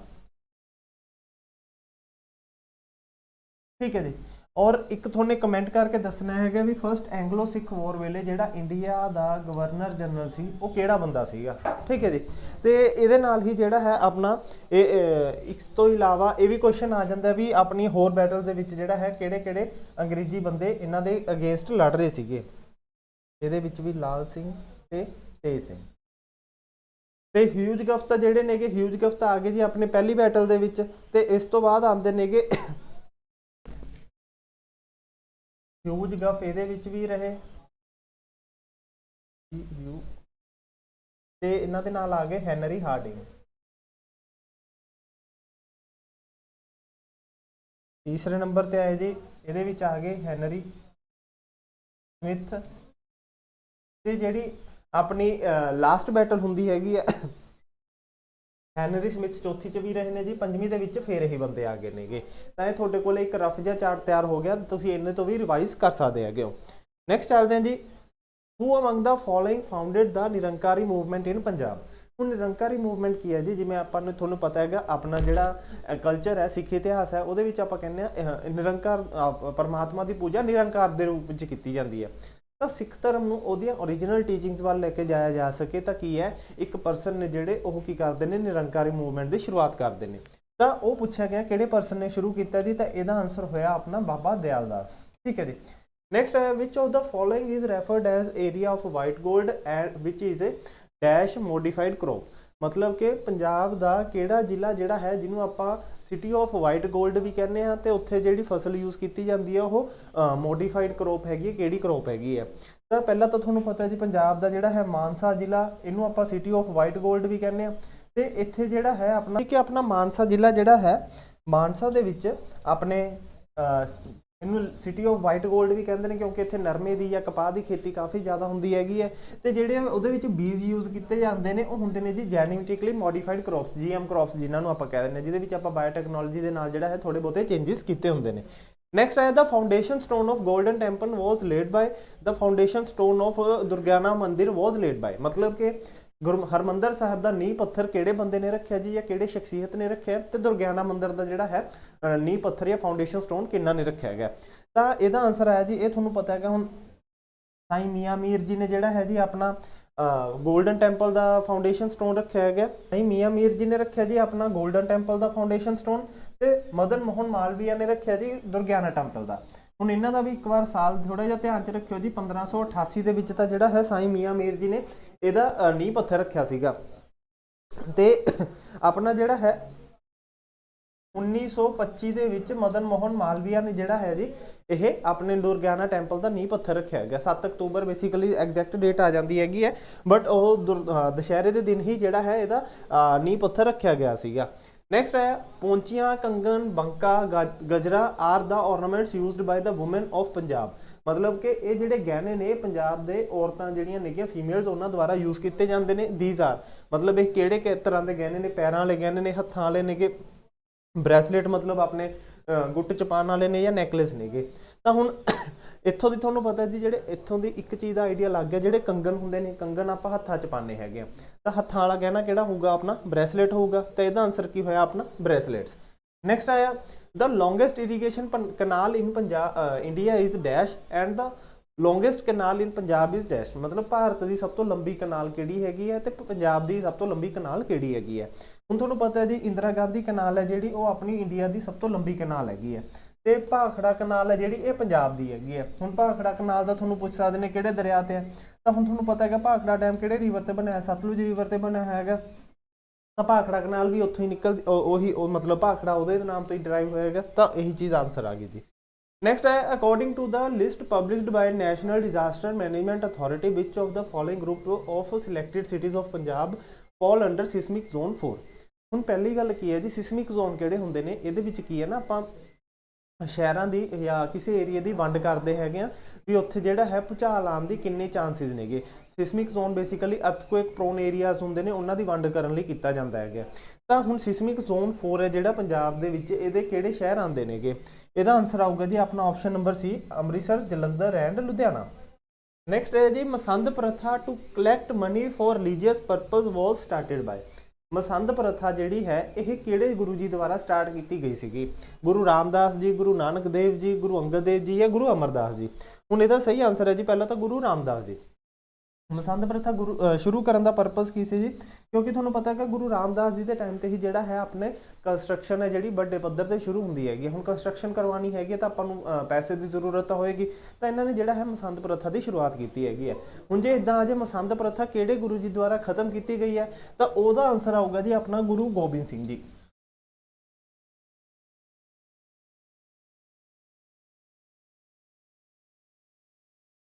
ਠੀਕ ਹੈ ਜੀ, ਨੈਕਸਟ ਚੱਲਦੇ ਹਾਂ। The Mughal lost vast area of Punjab in dash in aftermath of attacks by. ਮਤਲਬ ਪੰਜਾਬ ਦੇ ਵਿੱਚ ਮੁਗਲਾਂ ਦਾ ਕਾਫੀ ਜ਼ਿਆਦਾ ਏਰੀਆ ਜਿਹੜਾ ਹੈ ਇਹ ਕਦੋਂ ਛਿਨਿਆ ਜਾਂਦਾ ਤੇ ਕਿਹਦੇ ਹਮਲਿਆਂ ਕਰਕੇ ਜਾਂਦਾ ਹੈਗਾ? 1739 ਅਹਿਮਦ ਸ਼ਾਹ ਅਬਦਾਲੀ, 1739 ਨਾਦਰ ਸ਼ਾਹ, 1748 ਨਾਦਰ ਸ਼ਾਹ, 1739 ਚੰਗੇਜ਼ ਖਾਨ ਆਫ ਮੰਗੋਲੀਆ। ਹੁਣ ਇਹਦਾ ਸਹੀ ਆਨਸਰ ਪਹਿਲਾਂ ਤਾਂ ਕੀ ਹੈ ਜੀ ਆਪਣਾ ਆਪਸ਼ਨ ਨੰਬਰ ਬੀ। ਹੁਣ ਤੁਹਾਨੂੰ ਪਤਾ ਹੈਗਾ 1739 ਦੇ ਵਿੱਚ ਆਪਣਾ ਜਿਹੜਾ ਹੈ ਨਾਦਰ ਸ਼ਾਹ ਇੰਡੀਆ ਦੇ ਉੱਤੇ ਹਮਲਾ ਕਰਦਾ ਹੈਗਾ ਤੇ ਮੁਗਲਾਂ ਦੇ ਨਾਲ ਇਹਨਾਂ ਦੀ ਕਰਨਾਲ ਦਾ ਯੁੱਧ ਵੀ ਹੁੰਦਾ ਹੈਗਾ। ਜਿਹੜੀ ਆਪਣੀ ਇੱਕ ਮੂਵੀ ਵੀ ਆਈ ਸੀ ਹੈ ਨਾ ਜਿਹਦੇ ਵਿੱਚ ਕੀ ਹੈਗਾ ਮਤਲਬ ਤਰਸੇਮ ਜੱਸੜ ਦੀ ਮੂਵੀ ਆਈ ਸੀਗੀ, ਮਤਲਬ ਗੁਰਪ੍ਰੀਤ ਘੁੱਗੀ ਸਾਰੇ ਸੀਗੇ, ਉਹਦੇ ਵਿੱਚ ਕੀ ਦਿਖਾਇਆ ਗਿਆ ਸੀ ਮਤਲਬ ਨਾਦਰ ਸ਼ਾਹ ਇੰਡੀਆ ਤੇ ਅਟੈਕ ਕਰਦੇ ਤੇ ਸਿੱਖ ਕਿਵੇਂ ਜਿਹੜਾ ਹੈ ਇੰਡੀਆ ਦੇ ਜਿਹੜੀਆਂ ਔਰਤਾਂ ਨੂੰ ਲਿਜਾਇਆ ਜਾਂਦਾ ਸੀ ਨਾਦਰ ਸ਼ਾਹ ਦੁਆਰਾ ਅਫਗਾਨਿਸਤਾਨ ਦੇ ਵਿੱਚ ਵੇਚਣ ਲਈ ਤੇ ਉਹਨਾਂ ਨੂੰ ਪ੍ਰੋਟੈਕਟ ਕੀਤਾ ਜਾਂਦਾ ਹੈਗਾ। ਠੀਕ ਹੈ, ਤਾਂ 1739 ਦੇ ਟਾਈਮ ਤੇ ਜਿਹੜਾ ਹੈ ਨਾਦਰ ਸ਼ਾਹ ਦੇ ਹਮਲੇ ਕਰਕੇ ਹੀ ਪੰਜਾਬ ਦਾ ਕਾਫੀ ਜ਼ਿਆਦਾ ਏਰੀਆ ਜਿਹੜਾ ਹੈ ਉਹ ਆਪਣਾ ਮੁਗਲਾਂ ਦੇ ਹੱਥੋਂ ਨਿਕਲ ਜਾਂਦਾ ਹੈਗਾ। ਠੀਕ ਹੈ ਜੀ, ਨੈਕਸਟ ਚੱਲਦੇ ਹਾਂ। ਵਿਚ of the following is not the folk game of Punjab. ਮਤਲਬ ਇਹਨਾਂ ਦੇ ਵਿੱਚੋਂ ਕਿਹੜੀ ਪੰਜਾਬ ਦੀ ਲੋਕ ਗੇਮ ਜਾਂ ਜਿਹੜੀ ਹੈਗੀ ਆ ਫੋਕ ਗੇਮ ਨਹੀਂ ਹੈਗੀ? ਜੰਦ ਖਰੰਦ, ਥਾਲ, ਪੌਂਚੀ ਜਾਂ ਬੇਲ ਬੱਚਿਆਂ ਦੀ ਮਾਂ। ਹੁਣ ਇਹਦੇ ਚ ਦੇਖੋ ਜੀ ਆਪਾਂ ਹੁਣੀ ਇੱਕ ਪੌਂਚੀ ਕਰਕੇ ਆਏਗੇ, ਪੌਂਚੀਆਂ ਜਾਂ ਪੌਂਚੀ ਜਿਹੜੇ ਹੈਗੇ ਹੱਥ ਦੇ ਗਹਿਣੇ ਹੁੰਦੇ ਨੇਗੇ, ਤਾਂ ਇਹ ਕੀ ਹੋ ਗਿਆ? ਇਹ ਤਾਂ ਆਪਣਾ ਇੱਕ ਔਰਨਾਮੈਂਟ ਦਾ ਟਾਈਪ ਹੋ ਗਿਆ, ਤਾਂ ਇਹੀ ਆਪਣਾ ਕੀ ਹੋ ਗਿਆ ਆਨਸਰ ਹੋ ਗਿਆ। ਹੁਣ ਤੁਸੀਂ ਫੋਕ ਗੇਮਸ ਦੇ ਵਿੱਚ ਸੁਣੇ ਹੋਣੇ ਨੇ ਜੀ ਆਪਣੀ ਕਬੱਡੀ ਹੋ ਗਈ, ਖੋ ਖੋ ਹੋ ਗਈ, ਖਿੱਦੋ ਖੁੰਡੀ, ਲੁਕਣ ਵਿੱਚ, ਮਤਲਬ ਕਿੰਨੀਆਂ ਹੀ ਗੇਮਸ ਸੀਗੀਆਂ ਜਿਹੜੀਆਂ ਆਪਾਂ ਸਾਰਿਆਂ ਨੇ ਛੋਟੇ ਹੁੰਦਿਆਂ ਨੇ ਖੇਡੀਆਂ ਹੁੰਦੀਆਂ ਨੇਗੀਆਂ, ਤਾਂ ਉਹਨਾਂ ਦੇ ਵਿੱਚੋਂ ਹੀ ਇਹ ਕੁਐਸਚਨ ਬਣਿਆ ਹੋਇਆ ਸੀਗਾ। ਨੈਕਸਟ ਆਇਆ Punjab was annexed by British East India Company by the treaty of dash in dash. ਮਤਲਬ ਪੰਜਾਬ ਦੇ ਉੱਤੇ ਅੰਗਰੇਜ਼ਾਂ ਦਾ ਕਬਜ਼ਾ ਕਦੋਂ ਹੋਇਆ ਤੇ ਕਿਹੜੀ ਸੰਧੀ ਦੇ ਨਾਲ ਹੋਇਆ ਗਿਆ? ਹੁਣ ਤੁਹਾਨੂੰ ਪਤਾ ਹੈ ਜੀ ਆਪਣਾ ਜਦੋਂ ਸੈਕਿੰਡ ਐਂਗਲੋ ਸਿੱਖ ਵਾਰ ਹੁੰਦੀ ਹੈਗੀ ਹੈ, ਸੈਕਿੰਡ ਐਂਗਲੋ ਸਿੱਖ ਵਾਰ ਦਾ ਟਾਈਮ ਹੈਗਾ 1848 ਤੋਂ 49। ਹੁਣ ਜਦੋਂ ਆਪਾਂ ਇਤਿਹਾਸ ਦੇ ਵਿੱਚ ਕਦੇ ਵੀ ਲੜਾਈਆਂ ਦੀ ਗੱਲ ਕਰਦੇ ਹਾਂ ਤਾਂ ਹਰੇਕ ਲੜਾਈ ਦਾ ਅੰਤ ਕਿਸੇ ਨਾ ਕਿਸੇ ਟ੍ਰੀਟੀ ਦੇ ਨਾਲ ਹੀ ਹੁੰਦਾ ਹੈਗਾ। ਤਾਂ ਹੁਣ ਇੱਥੋਂ ਦੀ ਤੁਸੀਂ ਲਗਾ ਸਕਦੇ ਹੈਗੇ 1849 ਵਾਲਾ ਪਹਿਲਾਂ ਤਾਂ ਇਹ ਹੈ ਤੇ ਇਹ ਹੈ, ਤੇ ਇਹ ਵਾਲੇ ਤਾਂ ਦੋ ਆਪਸ਼ਨਸ ਹੀ ਕੱਟ ਹੋ ਗਈਆਂ। ਹੁਣ ਤੁਹਾਨੂੰ ਪਤਾ ਹੋਣਾ ਚਾਹੀਦਾ ਜੀ ਜਿਹੜਾ 1849 ਦਾ ਜਿਹੜਾ ਟ੍ਰੀਟੀ ਸੀਗੀ ਇਹਦੇ ਨਾਲ ਕੀ ਕੀਤਾ ਗਿਆ ਹੈਗਾ ਆਪਣੇ ਪੰਜਾਬ ਨੂੰ ਅਨੈਕਸ ਕੀਤਾ ਗਿਆ ਹੈਗਾ। ਚੰਡੀਗੜ੍ਹ ਬਿਕੇਮ ਏ ਸੈਪਰੇਟ ਯੂਨੀਅਨ ਟੈਰੀਟਰੀ ਇਨ 19 ਮਤਲਬ ਕਿਹੜੇ ਸਾਲ ਦੇ ਵਿੱਚ ਜਿਹੜਾ ਹੈ ਚੰਡੀਗੜ੍ਹ ਇੱਕ ਯੂਨੀਅਨ ਟੈਰੀਟਰੀ ਬਣਦਾ ਹੈ? 1947, 56, 66 ਜਾਂ 69? ਤਾਂ ਇਹਦਾ ਆਨਸਰ ਹੈ ਜੀ ਪਹਿਲਾਂ ਤਾਂ ਆਪਣਾ 1966। ਹੁਣ ਆਪਾਂ ਕਰਦੇ ਹਾਂ ਜੀ 1966 ਦੇ ਵਿੱਚ ਜਿਹੜਾ ਹੈ ਪੰਜਾਬ ਇੱਕ ਨਵੀਂ ਸਟੇਟ ਬਣ ਕੇ ਨਿਕਲਦਾ ਹੈਗਾ, ਹਰਿਆਣਾ ਨੂੰ ਇੱਕ ਸਟੇਟ ਬਣਾਇਆ ਜਾਂਦਾ ਹੈਗਾ, ਚੰਡੀਗੜ੍ਹ ਇੱਕ ਸੈਪਰੇਟ ਯੂਟੀ ਬਣਦੀ ਹੈਗੀ, ਹਿਮਾਚਲ ਵੀ ਇਸ ਟਾਈਮ ਤੇ ਇੱਕ ਯੂਟੀ ਰਹਿੰਦੀ ਹੈਗੀ ਹੈ। ਹੁਣ ਇੱਕ ਹਿਮਾਚਲ ਸਟੇਟਹੁੱਡ ਡੇ ਨਿਕਲ ਕੇ ਗਿਆ ਹੈਗਾ ਤੇ ਜਿਹਦੇ ਵਿੱਚ ਕੀ ਹੈ ਹਿਮਾਚਲ ਨੂੰ ਆਪਾਂ ਨੇ ਰਾਜ ਦਾ ਦਰਜਾ ਦਿੱਤਾ ਸੀ, ਉਹ ਰਾਜ ਦਾ ਦਰਜਾ 1971 ਦੇ ਵਿੱਚ ਜਾ ਕੇ ਮਿਲਦਾ ਹੈਗਾ। ਇਸ ਟਾਈਮ ਤੇ 66 ਚ ਇਹ ਇੱਕ ਕੇਂਦਰ ਸ਼ਾਸਿਤ ਪ੍ਰਦੇਸ਼ ਹੀ ਸੀ। Anandpur Sahib resolution asked for dash and it was adapted at dash. ਹੁਣ ਤੁਹਾਨੇ ਅਨੰਦਪੁਰ ਸਾਹਿਬ ਦਾ ਮਤਾ ਸੁਣਿਆ ਹੋਣਾ ਜੀ, ਇਹਦੇ ਵਿੱਚ ਕੀ ਹੈ ਵੀ ਇਹਦੇ ਵਿੱਚ ਕਿਸ ਚੀਜ਼ ਦੀ ਡਿਮਾਂਡ ਕੀਤੀ ਗਈ ਸੀ? Granting maximum autonomy to the region of Punjab and other states, Anandpur Sahib, merger of Himachal Pradesh in Punjab, Amritsar, making Punjabi an official language of Punjab and Haryana, Anandpur Sahib, granting autonomy to Punjab only, Amritsar. ਹੁਣ ਇਹਦੇ ਵਿੱਚ ਕੀ ਆਇਆ ਜੀ? ਪਹਿਲਾਂ ਤਾਂ ਇਹਦਾ ਆਨਸਰ ਹੈਗਾ ਆਪਣਾ ਆਪਸ਼ਨ ਨੰਬਰ ਏ। ਇਹਦੇ ਵਿੱਚ ਕੀ ਕਿਹਾ ਗਿਆ ਸੀ ਜਿਹੜਾ ਪੰਜਾਬ ਸੂਬਾ ਹੋਏਗਾ ਇਹਨੂੰ ਜਿਹੜਾ ਹੈ ਆਪਾਂ ਨੇ ਜ਼ਿਆਦਾ ਤੋਂ ਜ਼ਿਆਦਾ ਅਟੋਨਮੀ ਪ੍ਰੋਵਾਈਡ ਕਰਨੀ ਹੈ, ਜਿਹੜਾ ਹੈ ਇੰਡੀਅਨ ਯੂਨੀਅਨ ਦੇ ਅੰਡਰ ਜਿਹੜਾ ਹੈ ਸਿੱਖਾਂ ਨੂੰ ਇੱਕ ਸੈਪਰੇਟ ਜਾਂ ਫਿਰ ਆਪਣਾ ਕਹਿ ਲਓ ਵੀ ਇੱਕ ਅਲੱਗ ਤੋਂ ਜਿਹੜਾ ਹੈ ਅਟੋਨਮੀ ਪ੍ਰੋਵਾਈਡ ਕੀਤੀ ਜਾਣੀ ਚਾਹੀਦੀ ਹੈਗੀ ਹੈ। ਤੇ ਇਹਨੂੰ ਜਿਹੜਾ ਇਹ ਮਤਾ ਪਾਸ ਕੀਤਾ ਨਾਮ ਤੋਂ ਹੀ ਪਤਾ ਚੱਲ ਰਿਹਾ ਜੀ ਅਨੰਦਪੁਰ ਸਾਹਿਬ ਦੇ ਵਿੱਚ ਮੀਟਿੰਗ ਹੋਈ ਸੀਗੀ ਅਕਾਲੀ ਦਲ ਦੀ, ਤੇ ਉੱਥੇ ਹੀ ਜਿਹੜਾ ਹੈ ਇਹ ਮਤੇ ਨੂੰ ਅਡਾਪਟ ਕੀਤਾ ਗਿਆ। ਤਾਂ ਅਨੰਦਪੁਰ ਸਾਹਿਬ ਵਾਲੀ ਇੱਕ ਤਾਂ ਆਪਣੇ ਕੋਲੇ ਆਹ ਆਪਸ਼ਨ ਹੈਗੀ, ਇੱਕ ਆਹ ਆਪਸ਼ਨ ਹੈਗੀ ਹੈ। ਹੁਣ ਤੁਹਾਨੂੰ ਪਤਾ ਹੈਗਾ ਪੰਜਾਬੀ ਜਿਹੜੀ ਹੈਗੀ ਆ ਆਪਣੀ ਅਫੀਸ਼ੀਅਲ ਲੈਂਗੁਏਜ ਬਣਾਉਣ ਲਈ ਤਾਂ ਇਹ ਮਤਾ ਪਾਸ ਨਹੀਂ ਕੀਤਾ ਹੋਊਗਾ, ਤਾਂ ਇਹਦਾ ਆਨਸਰ ਆਪਣਾ ਆਇਆ ਜੀ ਆਪਸ਼ਨ ਨੰਬਰ ਏ। ਇਹਦੇ ਵਿੱਚ ਕਈ ਸਾਰੀਆਂ ਡਿਮਾਂਡ ਸੀ ਵੀ ਪੰਜਾਬ ਦਾ ਏਰੀਆ ਜਿਹੜਾ ਹੈ ਪੰਜਾਬੀ ਸਪੀਕਿੰਗ ਏਰੀਆ ਪੰਜਾਬ ਨੂੰ ਵਾਪਸ ਦੇਣਾ ਚਾਹੀਦਾ, ਪੰਜਾਬ ਦੇ ਪਾਣੀਆਂ ਦਾ ਮਸਲਾ ਸੁਲਝਾਇਆ ਜਾਣਾ ਚਾਹੀਦਾ ਹੈਗਾ, ਠੀਕ ਹੈ ਜੀ, ਸਿੱਖਾਂ ਨੂੰ ਸਪੈਸ਼ਲ ਸਟੇਟਸ ਦੇਣਾ ਚਾਹੀਦਾ। ਮਤਲਬ ਇਹ ਸਾਰੀਆਂ ਕੁਝ ਡਿਮਾਂਡਸ ਸੀਗੀਆਂ ਅਨੰਦਪੁਰ ਸਾਹਿਬ ਰੈਜ਼ੋਲੂਸ਼ਨ ਦੀਆਂ, ਕਾਫੀ ਸਾਰੀਆਂ ਡਿਮਾਂਡਸ ਆ ਜਾਂਦੀਆਂ ਨੇ ਇਹਦੀਆਂ ਵੀ, ਠੀਕ ਹੈ ਜੀ। ਚੱਲਦੇ As per 2011 census, Sikh in Punjab contribute -% of population while the number of scheduled tribes in state is only dash। ਮਤਲਬ ਪੰਜਾਬ 2011 ਦੀ ਜਨਗਣਨਾ ਦੇ ਹਿਸਾਬ ਦੇ ਨਾਲ ਪੰਜਾਬ ਦੇ ਵਿੱਚ ਕਿੰਨੇ ਪਰਸੈਂਟ ਸਿੱਖਾਂ ਦੀ ਆਬਾਦੀ ਹੈਗੀ ਹੈ ਤੇ ਪੰਜਾਬ ਦੇ ਵਿੱਚ ਕਿੰਨੇ ਪਰਸੈਂਟ ਅਨੁਸੂਚਿਤ ਕਬੀਲੇ ਵਾਲੇ ਜਾਂ ਸ਼ਡਿਊਲ ਟਰਾਈਬ ਵਾਲੇ ਲੋਕ ਰਹਿੰਦੇ ਨੇਗੇ। 52%, 0%। ਹੁਣ ਇੱਕ ਚੀਜ਼ ਯਾਦ ਰੱਖਿਓ ਜੀ, ਪੰਜਾਬ ਦੇ ਵਿੱਚ 0% ਸ਼ਡਿਊਲ ਟਰਾਈਬ ਰਹਿੰਦੀ ਹੈ, ਤਾਂ ਇਸ ਦਾ ਆਨਸਰ ਆਪਣਾ ਪਹਿਲੀ ਆਪਸ਼ਨ ਤੋਂ ਹੀ ਆ ਗਿਆ 57% ਜਾਂ 0%। ਸੋ ਅੱਜ ਦੇ ਸੈਸ਼ਨ ਦੇ ਵਿੱਚ ਗਾਇਜ਼ ਇੰਨਾ ਹੀ, ਮਿਲਦੇ ਹਾਂ ਜੀ ਨੈਕਸਟ ਸੈਸ਼ਨ ਦੇ ਵਿੱਚ। Thank you. ਹਾਂਜੀ, ਸਤਿ ਸ਼੍ਰੀ ਅਕਾਲ ਜੀ ਸਾਰਿਆਂ ਨੂੰ, ਗਿਆਨਮ ਦੇ ਪਲੇਟਫਾਰਮ ਤੇ ਸਵਾਗਤ ਹੈ ਜੀ। ਅੱਜ ਆਪਾਂ ਜੀਕੇ ਦਾ 1990ਵਾਂ ਮੌਕ ਸੋਲਵ ਕਰਨ ਲੱਗੇ ਹਾਂ। ਸ਼ੁਰੂ ਕਰਦੇ ਹਾਂ। ਪਹਿਲਾ ਕੁਐਸਚਨ ਹੈ, the main active constituent of tea and coffee is. ਮਤਲਬ ਟੀ, ਚਾਹ ਜਾਂ ਕਾਫੀ ਦੇ ਵਿੱਚ ਜਿਹੜਾ ਮੇਨ ਕਨਸਟੀਟੂਐਂਟ ਹੁੰਦਾ ਉਹ ਕਿਹੜਾ ਹੁੰਦਾ ਹੈਗਾ? ਨਿਕੋਟਿਨ, ਕਲੋਰੋਫਿਲ, ਕੈਫੀਨ ਜਾਂ ਐਸਪਰੀਨ। ਹੁਣ ਜਿਹੜੇ ਬੰਦੇ ਸਾਇੰਸ ਬੈਕਗਰਾਉਂਡ ਦੇ ਨੇ ਉਹਨਾਂ ਨੂੰ ਤਾਂ ਪਤਾ ਲੱਗ ਜਾਂਦਾ। ਹੁਣ ਨਿਕੋਟਿਨ ਕੀ ਹੁੰਦਾ ਜੀ? ਜਿਹੜਾ ਆਪਾਂ ਮਤਲਬ ਸਿਗਰਟ ਸਮੋਕਿੰਗ ਜਾਂ ਤੁਸੀਂ ਈ ਸਿਗਰਟਸ ਦੇ ਬਾਰੇ ਸੁਣਿਆ ਹੋਣਾ ਹੈਗਾ, ਇਹਦੇ ਤੋਂ ਵੀ ਜਿਹੜਾ ਹੈ ਆਪਾਂ ਨੂੰ ਨਿਕੋਟਿਨ ਮਿਲਦਾ ਹੈਗਾ। ਕਲੋਰੋਫਿਲ ਕੀ ਹੁੰਦਾ? ਇਹ ਪਲਾਂਟਸ ਦੇ ਵਿੱਚ ਪਾਇਆ ਜਾਂਦਾ, ਜਿਹੜਾ ਆਪਾਂ ਕਹਿੰਦੇ ਹਾਂ ਕਿ ਪਲਾਂਟਸ ਦਾ ਜਿਹੜਾ ਸਨਲਾਈਟ ਲੈ ਕੇ ਜਾਂ ਜਿਹੜਾ ਹੈ ਆਪਣਾ ਸਨਲਾਈਟ ਤੇ ਕਾਰਬਨ ਡਾਈਆਕਸਾਈਡ ਨੂੰ ਅਬਜ਼ੌਰਬ ਕਰਕੇ ਜਿਹੜਾ ਗਲੂਕੋਸ ਬਣਾਉਂਦਾ ਉਹ ਕਲੋਰੋਫਿਲ ਬਣਾਉਂਦਾ ਹੈਗਾ। ਹੁਣ ਕੈਫੀਨ ਤੁਸੀਂ ਸੁਣਿਆ ਹੋਊਗਾ, ਕਾਫੀ 'ਚ ਆਪਾਂ ਨੂੰ ਕੈਫੀਨ ਦੇਖਣ ਨੂੰ ਮਿਲਦੀ ਹੈ। ਐਸਪਰੀਨ ਹੈ ਜਿਹੜੀ, ਐਸਪਰੀਨ ਨੂੰ ਐਜ਼ ਏ ਪੇਨ ਕਿਲਰ ਦੇ ਤੌਰ ਤੇ ਵੀ ਮੈਡੀਕੇਸ਼ਨ ਦੇ ਵਿੱਚ ਯੂਜ਼ ਕੀਤਾ ਜਾਂਦਾ ਹੈਗਾ। ਤਾਂ ਇਹਦਾ ਆਨਸਰ ਕੀ ਆਇਆ ਜੀ ਆਪਣੇ ਕੋਲੇ? ਆਪਸ਼ਨ ਨੰਬਰ ਸੀ। ਕਿਉਂਕਿ ਚਾਹ ਦੇ ਵਿੱਚ ਹੁਣ ਨਿਕੋਟਿਨ ਮਤਲਬ ਕੋਈ ਨਸ਼ੇ ਦੇ ਤੌਰ ਤੇ ਤਾਂ ਯੂਜ਼ ਕਰਦੇ ਨਹੀਂ ਹੈਗੇ। ਕਲੋਰੋਫਿਲ ਮਤਲਬ ਪੌਦਿਆਂ ਦੇ ਵਿੱਚ ਮਿਲਦਾ ਹੈਗਾ, ਤਾਂ ਚਾਹ ਦੇ ਵਿੱਚ ਤਾਂ ਇਹ ਆਪਾਂ ਯੂਜ਼ ਨਹੀਂ ਕਰਦੇ, ਮਤਲਬ ਇਹ ਪੌਦਿਆਂ ਦੇ ਵਿੱਚ ਇਹ ਜਿਹੜਾ ਆਪਾਂ ਕਹਿੰਦੇ ਫੋਟੋਸਿੰਥੇਸਿਸ ਦਾ ਪ੍ਰੋਸੈਸ ਕਰਾਉਣ ਲਈ ਯੂਜ਼ ਹੁੰਦਾ ਹੈਗਾ, ਤੇ ਐਸਪਰੀਨ ਪੇਨ ਕਿਲਰ ਦੇ ਤੌਰ ਤੇ ਯੂਜ਼ ਹੁੰਦਾ। ਤਾਂ ਇਹਦਾ ਆਨਸਰ ਆਇਆ ਆਪਣਾ option number C, caffeine. Next ਹੈ, the gas used for artificial ripening of green fruits is. Artificial ripening ਕੀ ਹੋ ਗਿਆ ਵੀ ਆਪਾਂ ਨੇ ਜਿਹੜਾ ਹੈ ਫਸਲ ਨੂੰ ਜਾਂ ਕਿਸੇ ਵੀ ਚੀਜ਼ ਨੂੰ ਪਕਾਉਣਾ ਹੋਵੇ, ਤਾਂ ਹੁਣ ਜਦੋਂ ਆਪਾਂ ਨੇ ਕਿਸੇ ਵੀ ਫਰੂਟ ਨੂੰ ਪਕਾਉਣਾ ਹੈਗਾ ਤਾਂ ਉਹਦੇ ਲਈ ਕਿਹੜੀ ਗੈਸ ਯੂਜ਼ ਕਰਦੇ ਹੈਗੇ ਆ? ਇਥਾਈਲਿਨ, ਇਥੇਨ, ਕਾਰਬਨ ਡਾਈਆਕਸਾਈਡ ਜਾਂ ਐਸੀਟਿਲੀਨ। ਤਾਂ ਇਸ ਦਾ ਆਨਸਰ ਹੈ ਜੀ ਆਪਸ਼ਨ ਨੰਬਰ ਏ, ਇਥਾਈਲਿਨ। ਨੈਕਸਟ ਆਇਆ, ਰੇਡਾਰ ਇਜ਼ ਯੂਜ਼ਡ ਫॉर। ਹੁਣ ਤੁਸੀਂ ਫਿਲਮਾਂ ਦੇ ਵਿੱਚ ਵੀ ਦੇਖਿਆ ਹੋਣਾ, ਰੇਡਾਰ ਨਾਮ ਦਾ ਅੱਖਰ ਆਉਂਦਾ ਜਿਹੜਾ ਯੂਜ਼ ਕੀਤਾ ਜਾਂਦਾ ਹੈਗਾ। ਇਹਦੀ ਵਰਤੋਂ ਵੈਸੇ ਐਕਚੁਅਲ ਦੇ ਵਿੱਚ ਹੁੰਦੀ ਕਿਸ ਪਰਪਸ ਲਈ ਹੈਗੀ ਹੈ? ਲੋਕੇਟਿੰਗ ਸਬਮਰਜਡ ਸਬਮਰੀਨਸ, ਮਤਲਬ ਜਿਹੜੀਆਂ ਕਿ ਸਮੁੰਦਰ ਦੇ ਅੰਦਰ ਜਿਹੜੀਆਂ ਸਬਮਰਜ ਹੋਈਆਂ ਸਬਮਰੀਨਸ ਹੁੰਦੀਆਂ ਨੇ ਉਹਨਾਂ ਨੂੰ ਡਿਟੈਕਟ ਕਰਨ ਲਈ। ਰਿਸੀਵਿੰਗ ਏ ਸਿਗਨਲ ਇਨ ਰੇਡੀਓ ਰਿਸੀਵਰ, ਮਤਲਬ ਰੇਡੀਓ ਰਿਸੀਵਰ ਜਿਵੇਂ ਆਪਾਂ ਵਾਕੀ ਟਾਕੀ ਤੇ ਕਾਲ ਕਰਦੇ ਹੈਗੇ ਆ ਵੀ ਉਹਦੇ ਥਰੂ ਜਿਹੜਾ ਸਿਗਨਲ ਰਿਸੀਵ ਕਰਨ ਲਈ ਹੁੰਦਾ। ਤੀਸਰਾ ਆ ਗਿਆ ਲੋਕੇਟਿੰਗ ਜੀਓ ਸਟੇਸ਼ਨਰੀ ਸੈਟੇਲਾਈਟ, ਜਿਹੜੇ ਆਪਣੇ ਸਪੇਸ ਦੇ ਵਿੱਚ ਜੀਓ ਸਟੇਸ਼ਨਰੀ ਸੈਟੇਲਾਈਟ ਹੁੰਦੇ ਨੇ ਉਹਨਾਂ ਨੂੰ ਅਸੈਸ ਕਰਨ ਲਈ। ਇਹ ਚੌਥਾ ਹੈ detecting and locating the position of object such as aeroplane, ਮਤਲਬ ਜਿਹੜੇ ਹਵਾਈ ਜਹਾਜ਼ ਹੁੰਦੇ ਨੇ ਉਹਨਾਂ ਦੀ ਲੋਕੇਸ਼ਨ ਨੂੰ ਚੈੱਕ ਕਰਨ ਲਈ ਇਹ ਯੂਜ਼ ਕੀਤੇ ਜਾਂਦੇ ਨੇਗੇ। ਤਾਂ ਇਹਦਾ ਆਨਸਰ ਆਇਆ ਜੀ ਪਹਿਲਾਂ ਤਾਂ ਆਪਣਾ ਆਪਸ਼ਨ ਨੰਬਰ ਡੀ। ਤੇ ਇੱਕ ਚੀਜ਼ ਹੋਰ ਯਾਦ ਰੱਖਿਓ, ਰੇਡਾਰ ਦੀ ਫੁੱਲ ਫਾਰਮ ਹੈ ਜੀ ਰੇਡੀਓ ਐਕਸ਼ਨ ਐਂਡ ਰੇਂਜਿੰਗ, ਠੀਕ ਹੈ ਜੀ। ਤਾਂ ਇਹਦਾ ਵੀ ਥੋੜਾ ਜਿਹਾ ਧਿਆਨ ਰੱਖਿਓ ਕਿਉਂਕਿ ਇਹ ਜਹਾਜ਼ਾਂ ਦੇ ਵਿੱਚ ਯੂਜ਼ ਕੀਤਾ ਜਾਂਦਾ। ਤੁਸੀਂ ਫਿਲਮਾਂ 'ਚ ਦੇਖਿਆ ਹੋਊਗਾ ਜਦੋਂ ਵੀ ਜਹਾਜ਼ ਕਿਸੇ ਦੂਸਰੇ ਦੇਸ਼ 'ਚ ਜਾਂਦਾ ਹੈ ਤਾਂ ਉਹਦੇ ਦੇਸ਼ ਦੇ ਆਰਮੀ ਵਾਲੇ ਹਨ ਉਹਨਾਂ ਦੇ ਕੋਲ ਇੱਕ ਮੋਨੀਟਰ ਜਿਹੇ 'ਤੇ ਲੱਗਿਆ ਹੁੰਦਾ ਹੈਗਾ ਵੀ ਕੋਈ ਚੀਜ਼ ਇੱਧਰ ਨੂੰ ਮੂਵ ਕਰਦੀ ਆ ਰਹੀ ਹੈਗੀ ਹੈ ਤਾਂ ਉਹ ਰੇਡਾਰ 'ਤੇ ਹੀ ਚੈੱਕ ਕਰਦੇ ਨੇਗੇ। ਨੈਕਸਟ ਹੈ sound of frequency below 20 hertz is cold. ਹੁਣ ਤੁਹਾਨੂੰ ਪਤਾ ਹੈ ਜੀ ਕਿ ਸਾਊਂਡ ਨੂੰ ਜਿਹੜਾ ਆਪਾਂ ਚੈੱਕ ਕਰਦੇ ਹੈਗੇ ਉਹਦੀ ਫ੍ਰੀਕੁਐਂਸੀ ਦੇ ਬੇਸਿਸ 'ਤੇ ਚੈੱਕ ਕਰਦੇ ਹੈਗੇ ਆ। ਹੁਣ ਹਾਰਟਜ਼ ਕੀ ਹੋ ਗਏ? ਫ੍ਰੀਕੁਐਂਸੀ ਨੂੰ ਮੈਜਰ ਕਰਨ ਦੇ ਯੂਨਿਟਸ ਹੋ ਗਏ। ਤਾਂ ਪਹਿਲੀ ਗੱਲ ਕੀ ਕਿਹਾ ਗਿਆ ਵੀ ਜਿਹੜਾ ਸਾਊਂਡ ਆਪਣਾ 20 ਹਾਰਟਜ਼ ਤੋਂ ਘੱਟ ਹੋਏਗਾ ਉਹਨੂੰ ਕੀ ਕਿਹਾ ਜਾਂਦਾ ਹੈਗਾ। ਹੁਣ ਪਹਿਲੀ ਗੱਲ ਤਾਂ ਇਹਦਾ ਆਨਸਰ ਹੋਇਆ ਜੀ ਪਹਿਲਾਂ ਤਾਂ ਆਪਣਾ ਇਨਫਰਾਸੋਨਿਕ। ਇਨਫਰਾਸੋਨਿਕ ਸਾਊਂਡ ਕਿਹੜਾ ਹੋਊਗਾ ਜਿਹਦੇ ਵਿੱਚ ਕੀ ਹੈ ਜੀ ਆਪਣਾ ਜੇ ਸਾਊਂਡ ਦੀ ਫ੍ਰੀਕੁਐਂਸੀ 20 ਹਾਰਟਜ਼ ਤੋਂ ਘੱਟ ਹੈਗੀ ਹੈ, ਠੀਕ ਹੈ, ਤਾਂ ਉਹ ਤਾਂ ਹੋ ਗਿਆ ਆਪਣਾ ਇਨਫਰਾਸੋਨਿਕ ਸਾਊਂਡ। ਜੇ ਅਬਵ ਹੈਗੀ ਹੈ 20,000 ਹਾਰਟਜ਼ ਤੋਂ ਤਾਂ ਉਹਨੂੰ ਕਹਿੰਦੇ ਨੇ ਜੀ ਆਪਣਾ ਅਲਟਰਾਸੋਨਿਕ ਸਾਊਂਡ।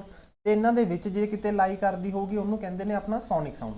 20 ਤੋਂ ਲੈ ਕੇ 20,000 ਹਾਰਟਜ਼ ਤੱਕ ਜਿੰਨੇ ਵੀ ਆਪਾਂ ਨੂੰ 20,000 ਤੋਂ ਘੱਟ ਵਾਲਾ ਜਿਹੜਾ ਹੈ ਬੰਦੇ ਲਈ ਇਹਨੂੰ ਸੁਣਨਾ ਥੋੜਾ ਜਿਹਾ ਇੰਪੋਸੀਬਲ ਟਾਈਪ ਹੋ ਜਾਂਦਾ ਹੈਗਾ। 20 ਤੋਂ 20,000 ਤੱਕ ਜਿਹੜਾ ਹੈ ਆਪਾਂ ਨਾ ਆਸਾਨੀ ਨਾਲ ਆਪਾਂ ਸੁਣ ਸਕਦੇ ਹੈਗੇ ਆ, ਤੇ 20,000 ਤੋਂ ਉੱਤੇ ਵਾਲਾ ਜਿਹੜਾ ਹੋਊਗਾ ਇਹ ਕਾਫੀ ਤਿੱਖਾ ਜਾਂ ਤੇਜ਼ ਸਾਊਂਡ ਹੁੰਦਾ ਹੈਗਾ, ਬੰਦੇ ਦੇ ਕੰਨਾਂ ਲਈ ਵੀ ਇਹ ਹਾਨੀਕਾਰਕ ਹੁੰਦਾ ਹੈਗਾ। ਠੀਕ ਹੈ ਜੀ, ਨੈਕਸਟ ਚੱਲਦੇ ਹੈਗੇ material for rain proof coat and tents owe their waterproof properties to. ਹੁਣ ਇਹਦਾ ਕੀ ਮਤਲਬ ਆਇਆ ਜੀ, ਜਿਹੜੇ ਤੁਸੀਂ ਬਰਸਾਤਾਂ ਦੇ ਵਿੱਚ ਦੇਖਿਆ ਹੋਊਗਾ ਬੰਦੇ ਟੈਂਟ ਦੇ ਵਿੱਚ ਰਹਿੰਦੇ ਹੁੰਦੇ ਨੇ, ਜਾਂ ਵਾਟਰਪ੍ਰੂਫ ਟੈਂਟ ਕਹਿੰਦੇ, ਜਾਂ ਆਪਾਂ ਕਹਿੰਦੇ ਜੈਕਟਾਂ ਨੇ ਜਿਹੜੀਆਂ ਵਾਟਰਪ੍ਰੂਫ ਨੇਗੀਆਂ, ਤਾਂ ਇਹ ਵਾਟਰਪ੍ਰੂਫ ਹੋਣ ਦੇ ਕਾਰਨ ਕਰਕੇ ਮਤਲਬ ਇਹਨਾਂ ਦਾ ਮੇਨ ਕਾਰਨ ਕੀ ਹੈ, ਇਹਨਾਂ ਦੀ ਮੇਜਰ ਪ੍ਰੋਪਰਟੀ ਕੀ ਹੈ। ਪਹਿਲਾਂ ਤਾਂ ਹੁਣ ਇੱਕ ਕਰਕੇ ਇਹਨਾਂ ਨੂੰ ਸਮਝਦੇ ਹਾਂ ਜੀ। ਸਰਫੇਸ ਟੈਂਸ਼ਨ ਕੀ ਹੋ ਗਿਆ, ਪਹਿਲਾਂ ਤੁਸੀਂ ਨਾ ਕੋਈ ਵੀ ਦੇਖਿਆ ਹੋਊਗਾ ਪਾਣੀ ਦੀ ਬੂੰਦ ਤੁਹਾਨੂੰ ਇਦਾਂ ਦੀ ਬਣਾਈ ਜੀ ਹੁੰਦੀ ਹੈਗੀ ਹੈ ਨਾ, ਤਾਂ ਮਤਲਬ ਜਦੋਂ ਤੁਸੀਂ ਜ਼ੂਮ ਕਰਕੇ ਪਾਣੀ ਦੀ ਬੂੰਦ ਨੂੰ ਦੇਖੋਗੇ ਤਾਂ ਉਹ ਇਦਾਂ ਦੀ ਹੋਊਗੀ। ਹੁਣ ਜੇ ਮੈਂ ਤੁਹਾਨੂੰ ਕਹਾਂ ਵੀ ਜਿਹੜੀ ਵੀ ਲਿਕੁਇਡ ਫੋਰਸਿਸ ਹੁੰਦੀਆਂ ਨੇ ਨਾ, ਜਾਂ ਕੋਈ ਵੀ ਫਲੂਇਡ ਹੁੰਦਾ ਹੈਗਾ, ਇਹ ਆਪਦੇ ਆਪ ਨੂੰ ਮਿਨੀਮਮ ਏਰੀਆ ਦੇ ਵਿੱਚ ਰੱਖਣ ਦੀ ਕੋਸ਼ਿਸ਼ ਕਰਦਾ, ਮਤਲਬ ਆਪਦੇ ਆਪ ਨੂੰ ਅੰਦਰ ਨੂੰ ਕੰਪਰੈਸਿਵ ਫੋਰਸਿਸ ਜਾਂ ਅੰਦਰ ਨੂੰ ਖਿੱਚ ਕੇ ਰੱਖਦੀਆਂ ਨੇ।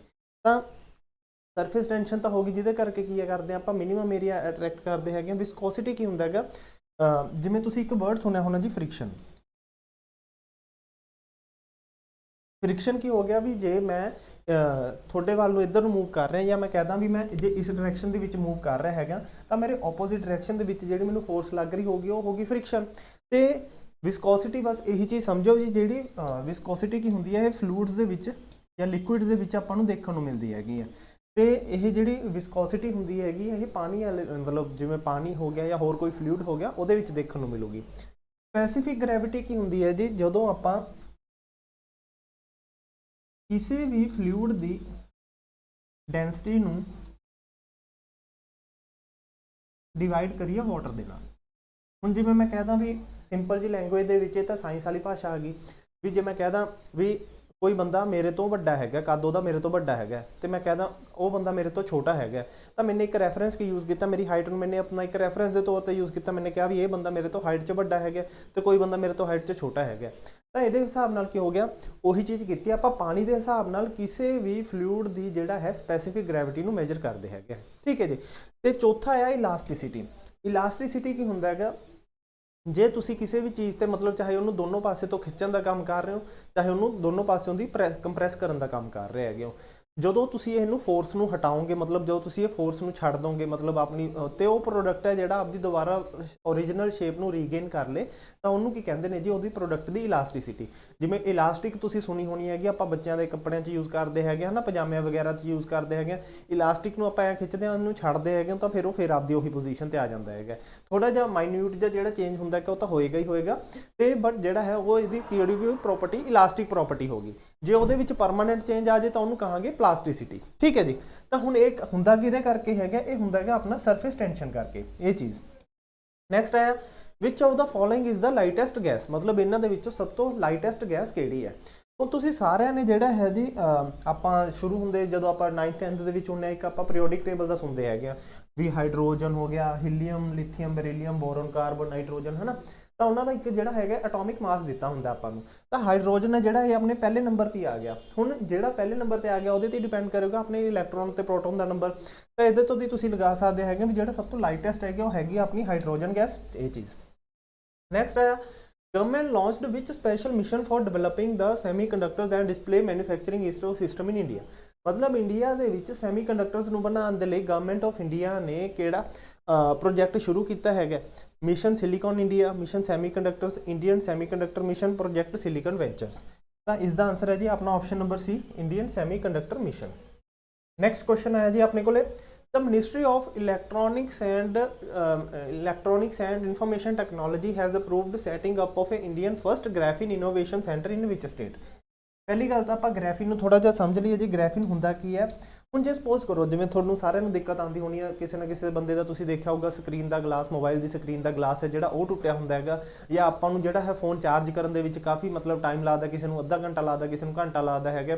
ਠੀਕ ਹੈ। ਤੇ ਇਸ ਤੋਂ ਇਲਾਵਾ ਜਿਹੜਾ ਹੈ ਮਤਲਬ ਕਾਫੀ ਤੇਜ਼ੀ ਨਾਲ ਜੇ ਮੈਂ ਕਹਦਾ ਮੈਂ ਕਰੰਟ ਨੂੰ ਫਲੋ ਕਰਾਉਣਾ ਹੈ, ਇਲੈਕਟ੍ਰੀਸਿਟੀ ਦੇ ਫਲੋ ਕਰਾਉਣਾ ਹੈਗਾ ਤਾਰ ਦੇ ਵਿੱਚ।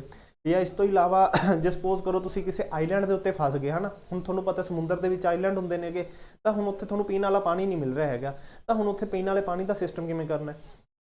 ਤਾਂ ਗ੍ਰਾਫੀਨ ਕੀ ਹੈ ਜੀ, ਇੱਕ ਇਹੋ ਜਿਹਾ ਮਤਲਬ ਇਹੋ ਜਿਹੀ ਧਾਤੂ ਹੈਗੀ, ਜਾਂ ਇਹੋ ਜਿਹਾ ਇੱਕ ਮਤਲਬ ਸਿਸਟਮ ਹੈਗਾ, ਮੈਟਲ ਹੈਗਾ, ਇਹਦੇ ਅੰਦਰ ਕੀ ਕੀਤਾ ਗਿਆ ਨਾ, ਹੁਣ ਜਿਵੇਂ ਇਹਦੇ ਨਾਲ ਕੀ ਹੈ, ਇਹ ਕਾਫੀ ਟਫ ਹੁੰਦਾ, ਮਤਲਬ ਪਹਿਲੀ ਗੱਲ ਤਾਂ ਇਹ ਕਾਫੀ ਟਫ ਹੋਏਗਾ, ਮਤਲਬ ਟੁੱਟਣਾ ਕਾਫੀ ਔਖਾ ਹੈ। ਟੈਂਸਾਈਲ ਵੀ ਕਾਫੀ ਜ਼ਿਆਦਾ, ਮਤਲਬ ਇਹਦੇ 'ਚ ਕੈਮੀਕਲ ਔਰ ਜਿਹੜੀਆਂ ਇਹਦੀਆਂ ਫਿਜ਼ੀਕਲ ਪ੍ਰੋਪਰਟੀਜ਼ ਨੇ, ਮਤਲਬ ਇਸ ਤੋਂ ਇਲਾਵਾ ਜਿਹੜਾ ਹੈ ਇਹਦੇ ਥਰੂ ਮਤਲਬ ਇਹਨੂੰ ਤੁਸੀਂ ਇਹ ਕਾਫੀ ਲਾਈਟ ਵੇਟ ਦਾ ਵੀ ਹੈਗਾ, ਜਿਹਦੇ ਕਰਕੇ ਕੀ ਹੈ ਇਹਨਾਂ ਫਿਊਚਰ ਦੇ ਵਿੱਚ ਜਿਵੇਂ ਕੰਪਿਊਟਰ ਹੋ ਗਏ, ਸਕਰੀਨ ਹੋ ਗਈ ਜਾਂ ਆਪਣੇ ਮੋਬਾਈਲ ਫੋਨਸ ਹੋ ਗਏ, ਇਹਦੇ ਵਿੱਚ ਤੁਹਾਨੂੰ ਇਹਦਾ ਯੂਜ਼ ਦੇਖਣ ਨੂੰ ਮਿਲੂਗਾ। ਠੀਕ ਹੈ ਜੀ। ਤਾਂ ਗ੍ਰਾਫੀਨ ਹੈ ਜਿਹੜਾ ਇਹ ਕਾਫੀ ਫਿਊਚਰ ਓਰੀਐਂਟਡ ਜਿਹੜਾ ਹੈ ਇੱਕ ਪ੍ਰੋਡਕਟ ਹੈ ਜਾਂ ਇਹ ਤਿਆਰ ਕੀਤਾ ਗਿਆ ਹੈਗਾ।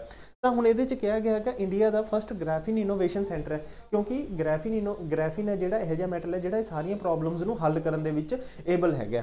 ਤਾਂ ਹੁਣ ਇਹ ਕਿੱਥੇ ਸੈਟਅਪ ਕੀਤਾ ਗਿਆ? ਤਮਿਲਨਾਡੂ, ਤੇਲੰਗਾਨਾ, ਮਹਾਰਾਸ਼ਟਰ ਜਾਂ ਕੇਰਲਾ। ਤਾਂ ਇਸ ਦਾ ਆਨਸਰ ਹੈ ਜੀ ਆਪਣਾ option number D, Kerala. Next ਹੈ which state and UT announced in inflation relief package of 19,000 crore in the states budget for 2023-24। ਮਤਲਬ ਇਹਨਾਂ ਦੇ ਵਿੱਚੋਂ ਕਿਹੜੀ ਸਟੇਟ ਗਵਰਨਮੈਂਟ ਨੇ 19,000 ਕਰੋੜ ਦਾ ਇੱਕ ਰਿਲੀਫ ਫੰਡ ਹੈ ਜਿਹੜਾ ਆਪਦੇ ਬਜਟ ਦੇ ਵਿੱਚ ਜਾਰੀ ਕੀਤਾ ਹੈ? ਯੂਕੇ, ਗੁਜਰਾਤ, ਰਾਜਸਥਾਨ ਜਾਂ ਪੰਜਾਬ। ਤਾਂ ਇਸ ਦਾ ਆਨਸਰ ਹੈ ਜੀ ਆਪਸ਼ਨ ਨੰਬਰ ਸੀ, ਰਾਜਸਥਾਨ। ਨੈਕਸਟ ਆਇਆ Dash become the first country to issue certification for unmanned aerial vehicles to operate in civilian airspace। ਹੁਣ ਇਹਦਾ ਕੀ ਮਤਲਬ ਹੈ ਜੀ, ਤੁਸੀਂ ਡਰੋਨ ਦੇਖੇ ਹੋਣੇ ਨੇ ਸਿੰਪਲ ਜੀ ਲੈਂਗੁਏਜ ਦੇ ਵਿੱਚ, ਹਨਾ, ਉਹਨਾਂ ਨੂੰ ਹੀ ਆਪਾਂ ਅਨਮੈਨਡ ਏਰੀਅਲ ਵਹੀਕਲ ਕਹਿੰਦੇ ਹੈਗੇ ਆ। ਤਾਂ ਉਹਨਾਂ ਦਾ ਜਿਹੜਾ ਆਪਰੇਸ਼ਨ ਹੈ ਸਿਵਲ ਏਰੀਆ ਦੇ ਵਿੱਚ ਹੋ ਸਕਦਾ ਹੈ, ਇਹਦੇ ਰਿਗਾਰਡਿੰਗ ਕਿਹੜੀ ਕੰਟਰੀ ਨੇ ਅਲਾਉ ਦਿੱਤਾ ਜਾਂ ਪਰਮਿਸ਼ਨ ਦਿੱਤੀ ਹੈ? ਤਾਂ ਇਸ ਦਾ ਆਨਸਰ ਹੈ ਜੀ ਆਪਣਾ option number A, Israel. Next ਆਇਆ who was the governor general during the time of sepoy mutiny. Sepoy mutiny ਪਹਿਲੀ ਗੱਲ ਆਪਾਂ ਕਹਿੰਦੇ ਕਿਹਨੂੰ ਹੈਗੇ, ਸਿਪੋਈ ਮਿਊਟਨੀ ਹੋ ਗਈ ਆਪਣੀ ਜਿਹੜਾ ਰਿਵੋਲਟ ਆਫ 1857 ਹੋ ਗਿਆ। ਹੁਣ 1857 ਦੇ ਟਾਈਮ ਤੇ ਪੁੱਛਿਆ ਗਿਆ ਵੀ ਭਾਰਤ ਦਾ ਜਿਹੜਾ ਹੈ ਗਵਰਨਰ ਜਨਰਲ ਕਿਹੜਾ ਸੀ? ਤਾਂ ਇਹ ਤਾਂ ਹੁਣ ਕਈ ਵਾਰ ਰਿਪੀਟ ਵੀ ਹੋ ਗਿਆ ਜੀ, ਕਿੰਨੇ ਹੀ ਕੁਐਸਚਨਾਂ 'ਚ ਪੁੱਛਿਆ ਗਿਆ, ਲਾਰਡ ਕੈਨਿੰਗ ਇਹਦੇ ਗਵਰਨਰ ਜਨਰਲ ਸੀ। ਨੈਕਸਟ ਹੈ GST was passed as which of the amendment constitutional amendment act. ਹੁਣ ਇੱਥੇ ਪਹਿਲੀ ਗੱਲ ਯਾਦ ਰੱਖਿਓ ਜੀ, ਐਕਟ ਪੁੱਛਿਆ ਗਿਆ ਹੈਗਾ, ਜੇ ਬਿੱਲ ਪੁੱਛਿਆ ਹੁੰਦਾ। ਨੈਕਸਟ ਆਇਆ ਜੀ which of the following is not among the slabs under GST। मतलब GST ਦੇ under GST goods and service tax ਦਾ ਤੁਸੀਂ ਸੁਣਿਆ ਹੋਣਾ, ਇਹਨਾਂ ਚੋਂ ਕਿਹੜੀ ਸਲੈਬ ਇਹਦੇ ਵਿੱਚ ਨਹੀਂ ਹੈਗੀ? 5%, 12%, 18%, 9%। ਤਾਂ ਇਸ ਦਾ ਸਹੀ ਆਨਸਰ ਹੈ ਜੀ ਪਹਿਲਾਂ ਤਾਂ 9%। ਹੁਣ ਇਹਦੇ ਵਿੱਚ ਕਿਹੜੀਆਂ ਕਿਹੜੀਆਂ ਨੇਗੀਆਂ ਸਲੈਬਸ? 0% ਹੈ, 5% ਹੈਗੀ ਹੈ, 12 ਹੈਗੀ ਹੈ, 18 ਹੈਗੀ ਹੈ ਤੇ ਇੱਕ ਹੈਗੀ ਹੈ 28%।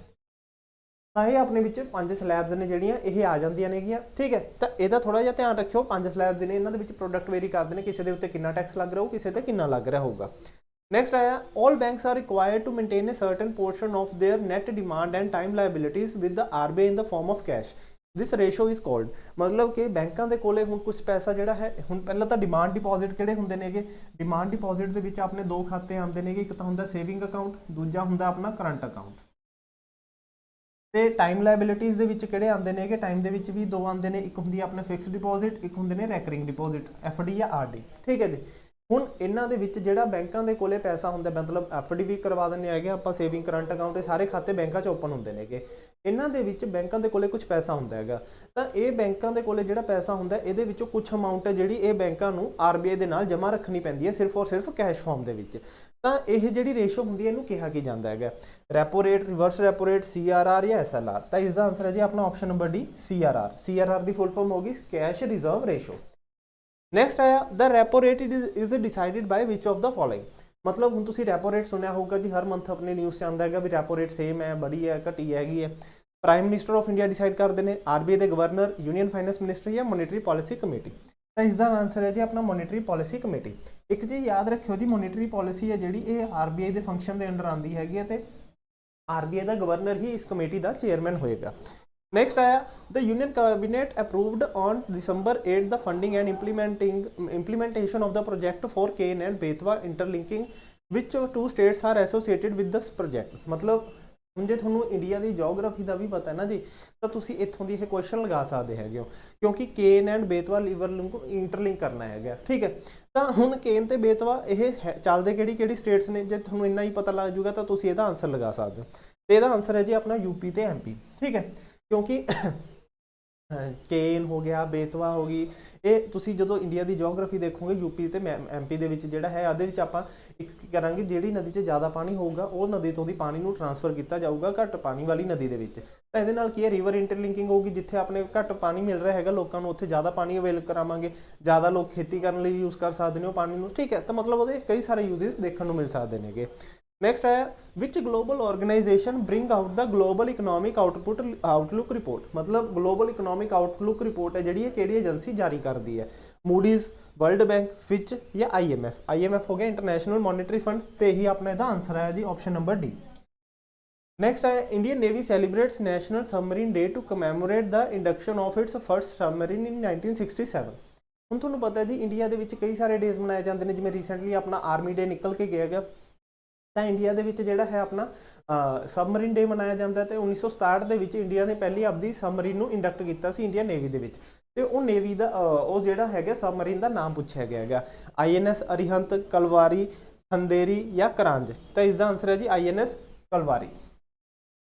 नेक्स्ट है which global body granted observer status to international solar alliance in its meeting on December 9।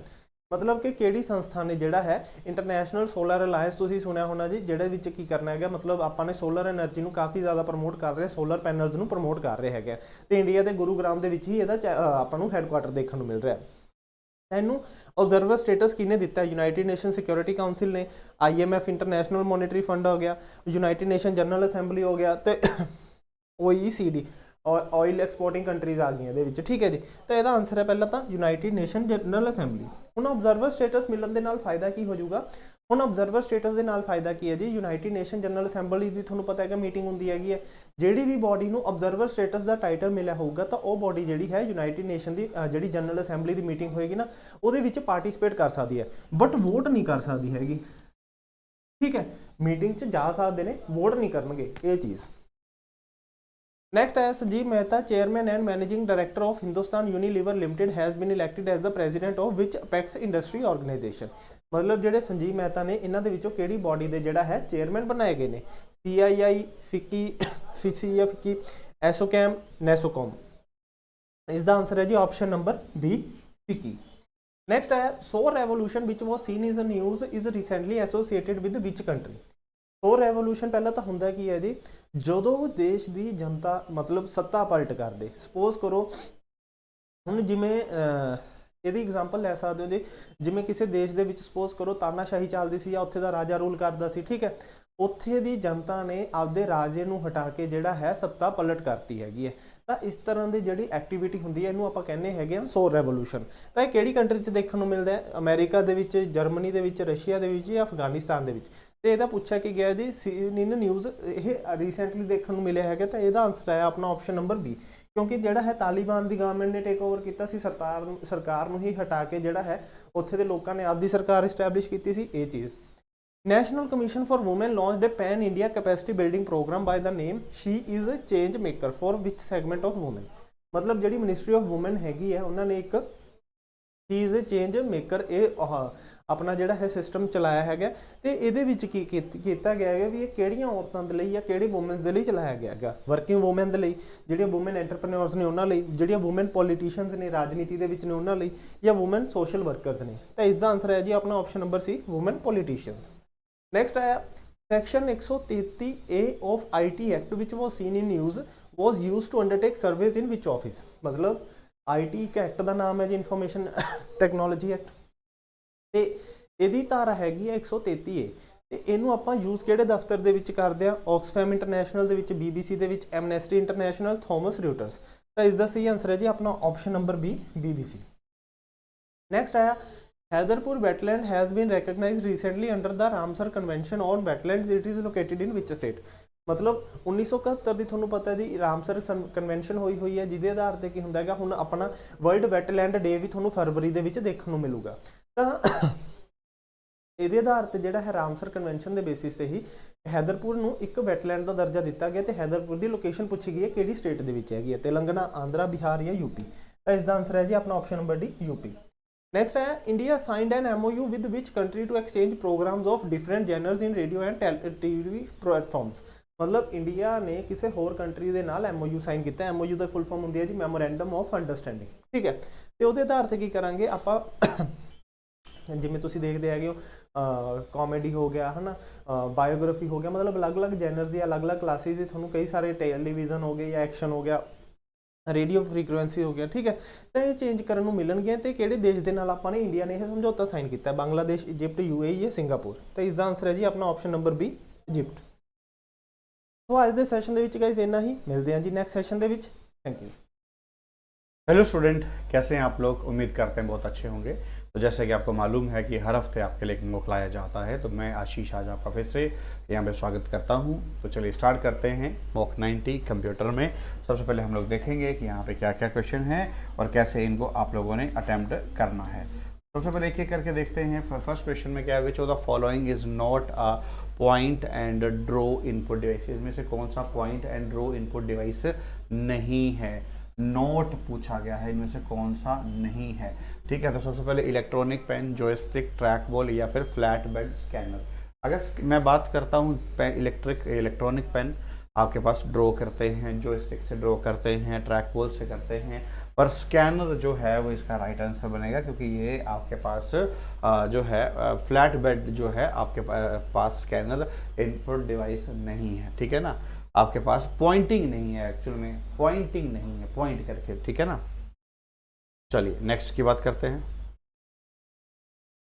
Next बात करते हैं, which of the following is a type of technique in which dump terminal are connected to a central computer system. ठीक है, तो सबसे पहले है time sharing, message passing, batch environment या फिर यूजर एनवायरनमेंट। अगर मैं बात यहाँ पे करता हूँ तो इसका आंसर रहेगा टाइम शेयरिंग, जो कि आपके पास टेक्निक डंप टर्मिनल को कनेक्ट करने के लिए हम लोग यहाँ पे यूज करते हैं, that is time sharing. Next बात करते हैं, which of the following services allow a user to log into another computer somewhere on the internet. मतलब एक प्लेस से दूसरे प्लेस के ऊपर आपने इंटरनेट के ऊपर लॉगिन करना है। मतलब मैं यहाँ बैठा हूँ चंडीगढ़ में और मेरे को दिल्ली में यहाँ से बैठे बैठे एक्सेस करना है, तो उस टेक्निक को क्या बोला जाता है, ईमेल, यूजनेट, टेलनेट या फिर एफटीपी। तो उसे बोला जाता है टेलनेट। उसे क्या बोला जाता है, टेलनेट बोला जाता है। ठीक है, टेलनेट का मतलब होता है टर्मिनल नेटवर्क के थ्रू आप लोग वो सारा सारा काम यहाँ पे कर पा रहे हैं। नेक्स्ट बात करते हैं, memory chip use to store data permanently is known as ROM, virtual memory, cache memory या फिर रैम। तो जब भी परमानेंट की बात आती है तो रोम आपके पास यहाँ पे आंसर आता है, रीड ओनली मेमोरी। ठीक है, चलिए नेक्स्ट बात करते हैं। अगला क्वेश्चन ये रहा, which of the following is use to copying the selecting formatting in MS Word document. अब आपसे ये नहीं पूछा कि कॉपी करना, आपसे पूछा गया कि फॉर्मेट को कॉपी करना है। तो इसका आंसर बनेगा कंट्रोल प्लस शिफ्ट प्लस सी। ठीक है ना, कंट्रोल प्लस शिफ्ट प्लस सी, इसका डी ऑप्शन जो है यहाँ पे राइट आंसर बनेगा। नेक्स्ट बात करते हैं आपके पास, a memory management scheme that enables execution of processes even if the processes is loaded in memory partially is known as multi-programming, virtual memory, time sharing या फिर multi-programming with variable of multiple portions। तो virtual memory, virtual का मतलब होता है जो कि reality में एग्जिस्ट नहीं करती पर फिर भी वो आपके पास होती है, तो इसमें हमें उसी की ज़रूरत है। चलिए नेक्स्ट की बात करता हूँ, which of the following is use to open formula tab to insert trace and customise function and calculation in MS Excel. Simple पूछा जा रहा है कि एमएस एक्सेल में फॉर्मूला ओपन करने हैं तो उसका शॉर्टकट क्या है, ओल्ट प्लस एम। उसका शॉर्टकट है ओल्ट प्लस एम। अगर आप दबाते हैं तो फॉर्मूला सारे के सारे ओपन हो जाते हैं। ठीक है, नेक्स्ट देखते हैं, set of program that help user in system maintain the task is known as translator, communication, application या फिर यूटिलिटी। उसको बोला जाता है यूटिलिटी प्रोग्राम। उसे क्या बोला जाता है, यूटिलिटी प्रोग्राम के नाम से हम लोग जानते हैं। यूटिलिटी का मतलब अपने आप में होता है टू इनहांस, कि बढ़ाया जाए किसी चीज़ को। तो आंसर क्या आएगा, डी ऑप्शन। ठीक है, नेक्स्ट है the term use to describe all the physical component of computer. Physical का मतलब होता है जिसे टच किया जा सकता है। तो टच किसे किया जा सकता है, हार्डवेयर को टच किया जा सकता है। तो answer is C option, hardware. ठीक है, चलिए, तो होपफुली यहाँ तक आपको अच्छे से क्लियर हुआ होगा। जुड़ने के लिए बहुत बहुत धन्यवाद, थैंक यू। हेलो स्टूडेंट, कैसे हैं आप लोग। उम्मीद करते हैं बहुत अच्छे होंगे। तो जैसे कि आपको मालूम है कि हर हफ्ते आपके लिए कुछ ना कुछ नया लाया जाता है, तो आज मैं आशीष आपका फिर से यहाँ पे स्वागत करता हूँ मॉक 90 में। चलिए स्टार्ट करते हैं रीजनिंग के सेक्शन में। सबसे पहले देखते हैं, एक छोटा सा पजल आपके पास यहाँ पे लाया गया है, इसे कैसे आप लोगों ने सॉल्व यहाँ पे करना है। तो सबसे पहले है आपके पास 6 student ABCDEF wrote an exam and the following is the data regarding their marks. Maximum marks is 20. और 6 बच्चे हैं उनके बारे में इंफॉर्मेशन यहाँ पे गिवन किया गया है। तो अगर 6 बच्चे हैं तो 6 उनके नाम लिख लीजिए आप, A B C D E and F। ठीक है जी। तो जैसे जैसे बात बनती चलती है वैसे वैसे हम यहाँ पे बना लेंगे। लीजिए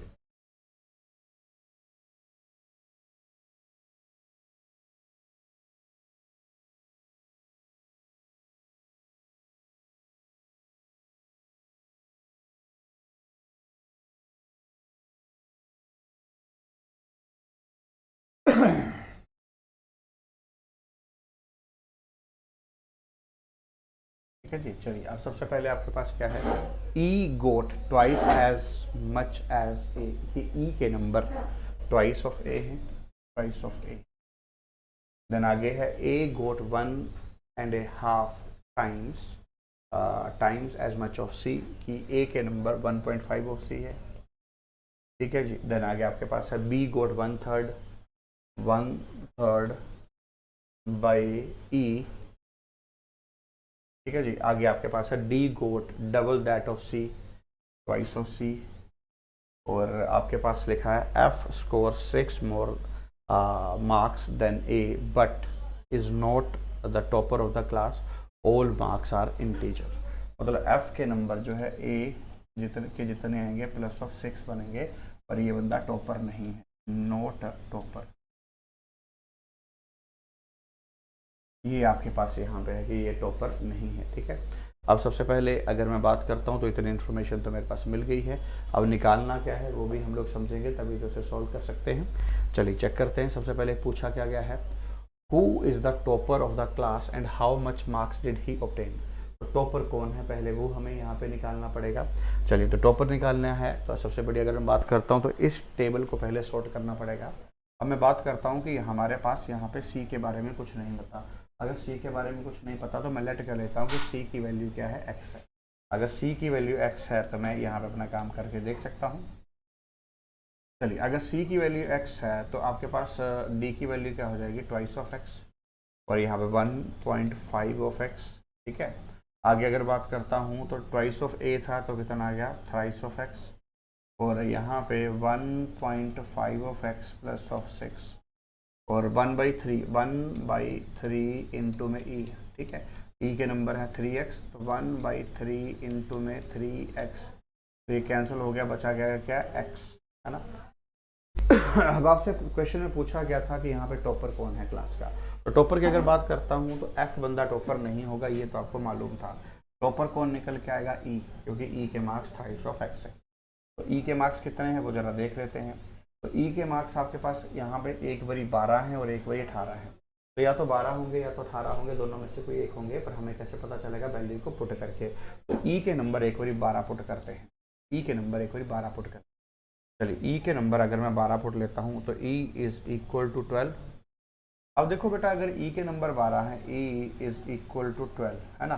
तो यहाँ पे क्या आएगा, thrice of x is equal to 12। तो एक्स आपके पास कितना आ जाएगा, यहाँ पे 4। तो x की वैल्यू 4, तो 4 का डबल कर देंगे आप लोग, यहाँ पे कितना आ जाएगा 8, और 4 का 3 टाइम कर देंगे 12, और 4 का 1.5 गुना कर देंगे आएगा 6। तो यहाँ पे भी 6 + 6 कितना आएगा 12।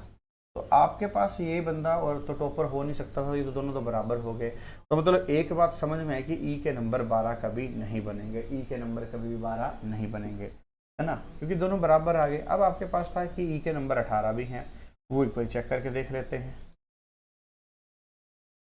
चलो अब ई के नंबर 18 एक बार देख लेते हैं।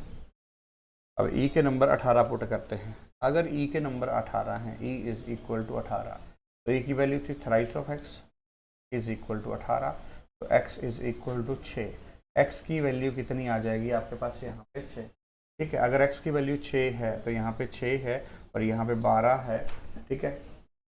तो अगर 12 है तो अगर मैं बात करता हूँ तो यहाँ पे 9 आ जाएगा, और आपके पास यहाँ पे 6 × 3 18 आ जाएगा, और 9 + 6 आपके पास यहाँ पे 15 आ जाएगा। ठीक है।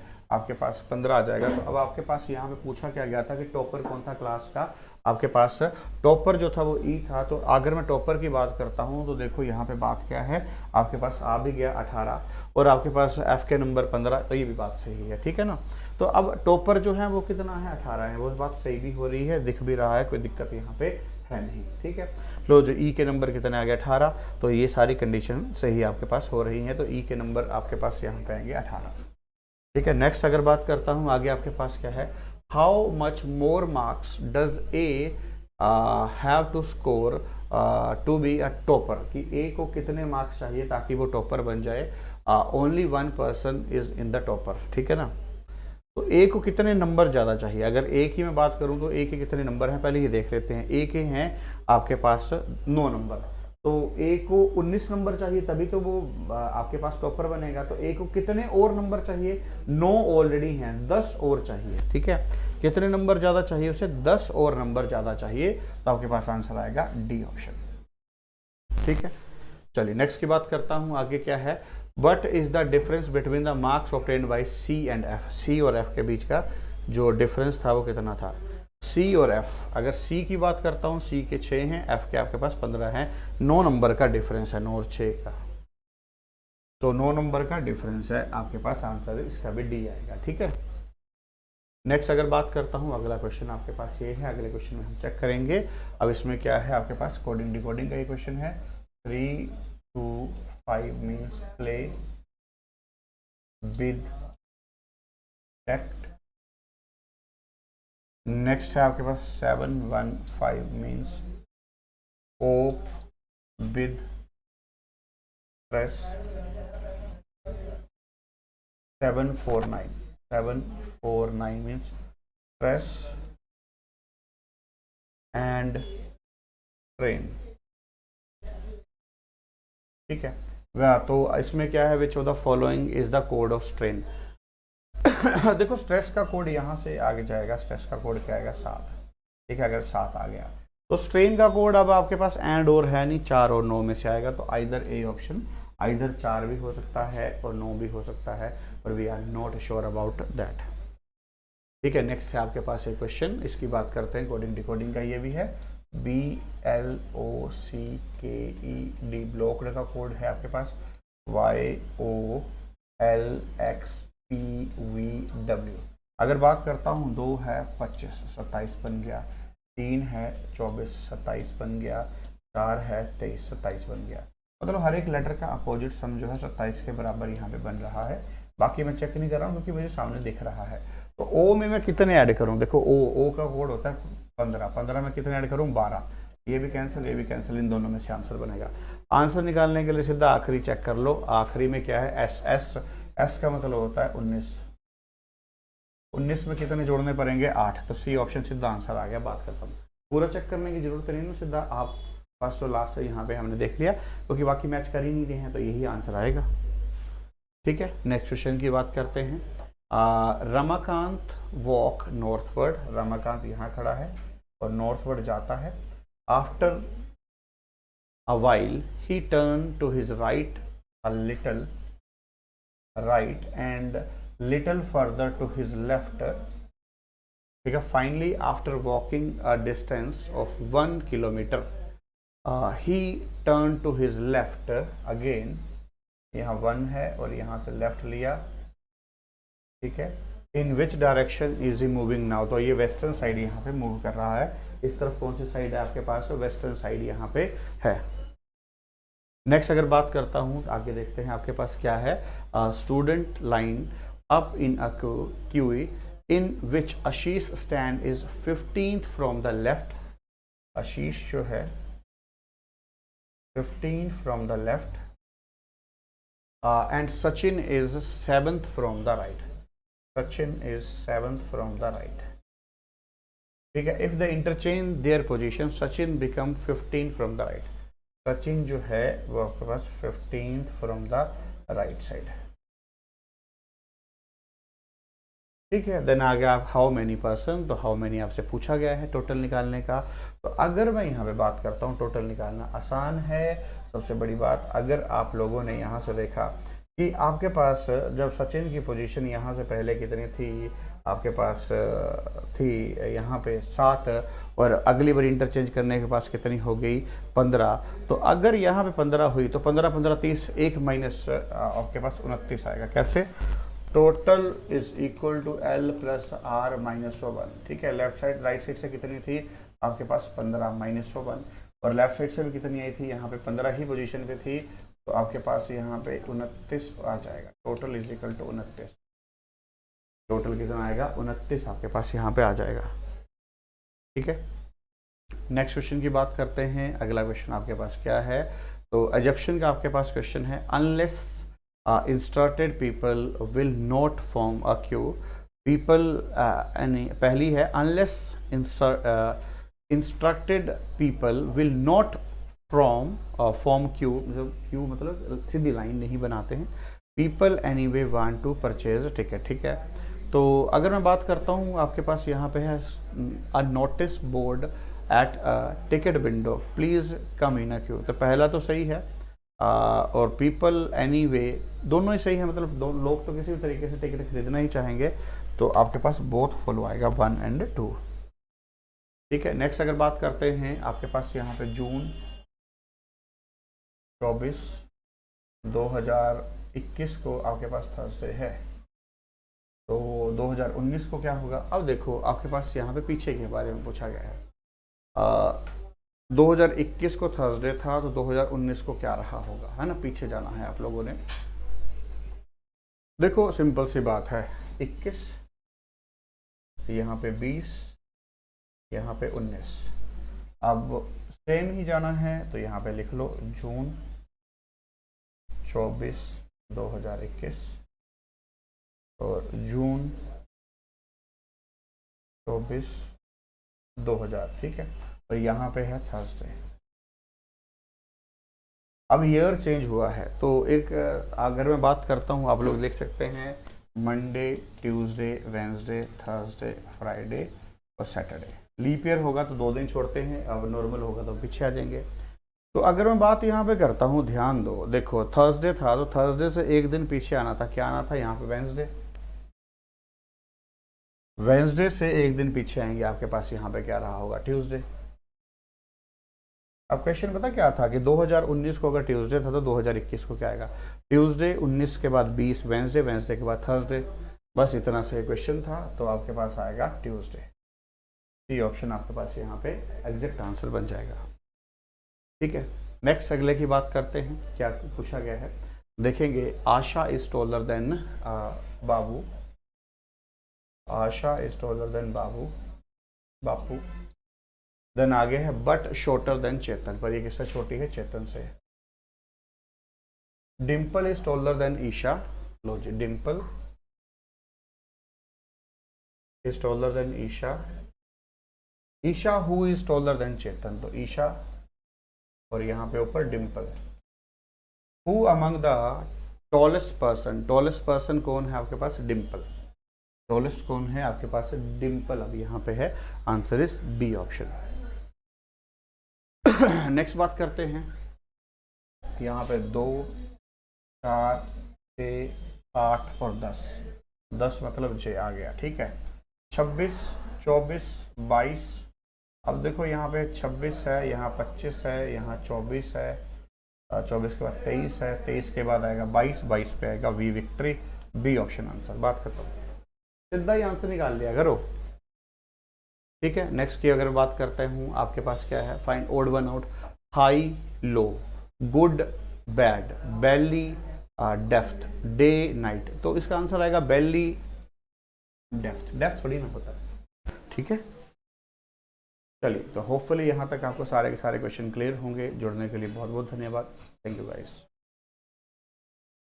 हेलो दोस्तों, स्वागत है आप सबका ज्ञानम के ऑनलाइन लर्निंग प्लेटफॉर्म पर। और आज के सेशन में हम डिस्कस करने वाले हैं आपके वीकली मॉक टेस्ट का क्वांट के पार्ट का सॉल्यूशन, और मॉक नंबर है आपका 90। चलिए स्टार्ट करते हैं फर्स्ट क्वेश्चन के साथ। क्या बोला गया है, a machine P can print 1 lakh books in 8 hours and Q can print the same number of books in 10 hours while machine R print in 12 hours. देखो हमारे पास 3 अलग अलग मशीन की बात की गई है, P, Q, R।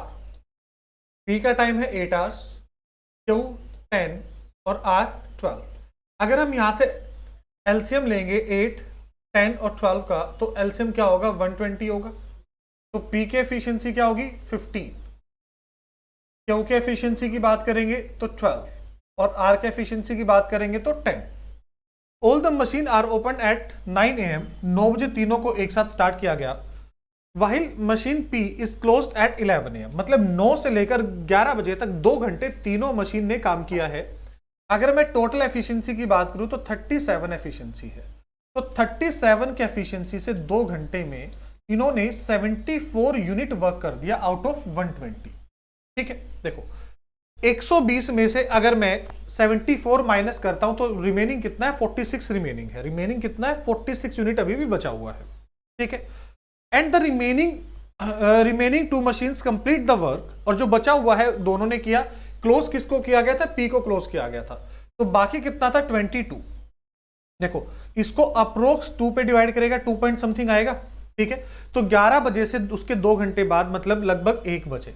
ठीक है, उसने खुद बोला था कि अप्रोक्सीमेट आपको कैलकुलेट करना है, तो ऑप्शन डी इस क्वेश्चन का आपका राइट आंसर होगा, ऑप्शन डी। चलिए स्टार्ट कर, नेक्स्ट क्वेश्चन पे चलते हैं। नेक्स्ट क्वेश्चन में क्या बोला गया है, the ratio of the present age of A and B is 5:4। ये जो दो लोग दे रखे हैं ए और बी, उनकी एज का रेशियो कितना है, 5:4 है। ए और बी की जो एज का रेशियो है वो कितना है, 5:4 है, सॉरी 5:3।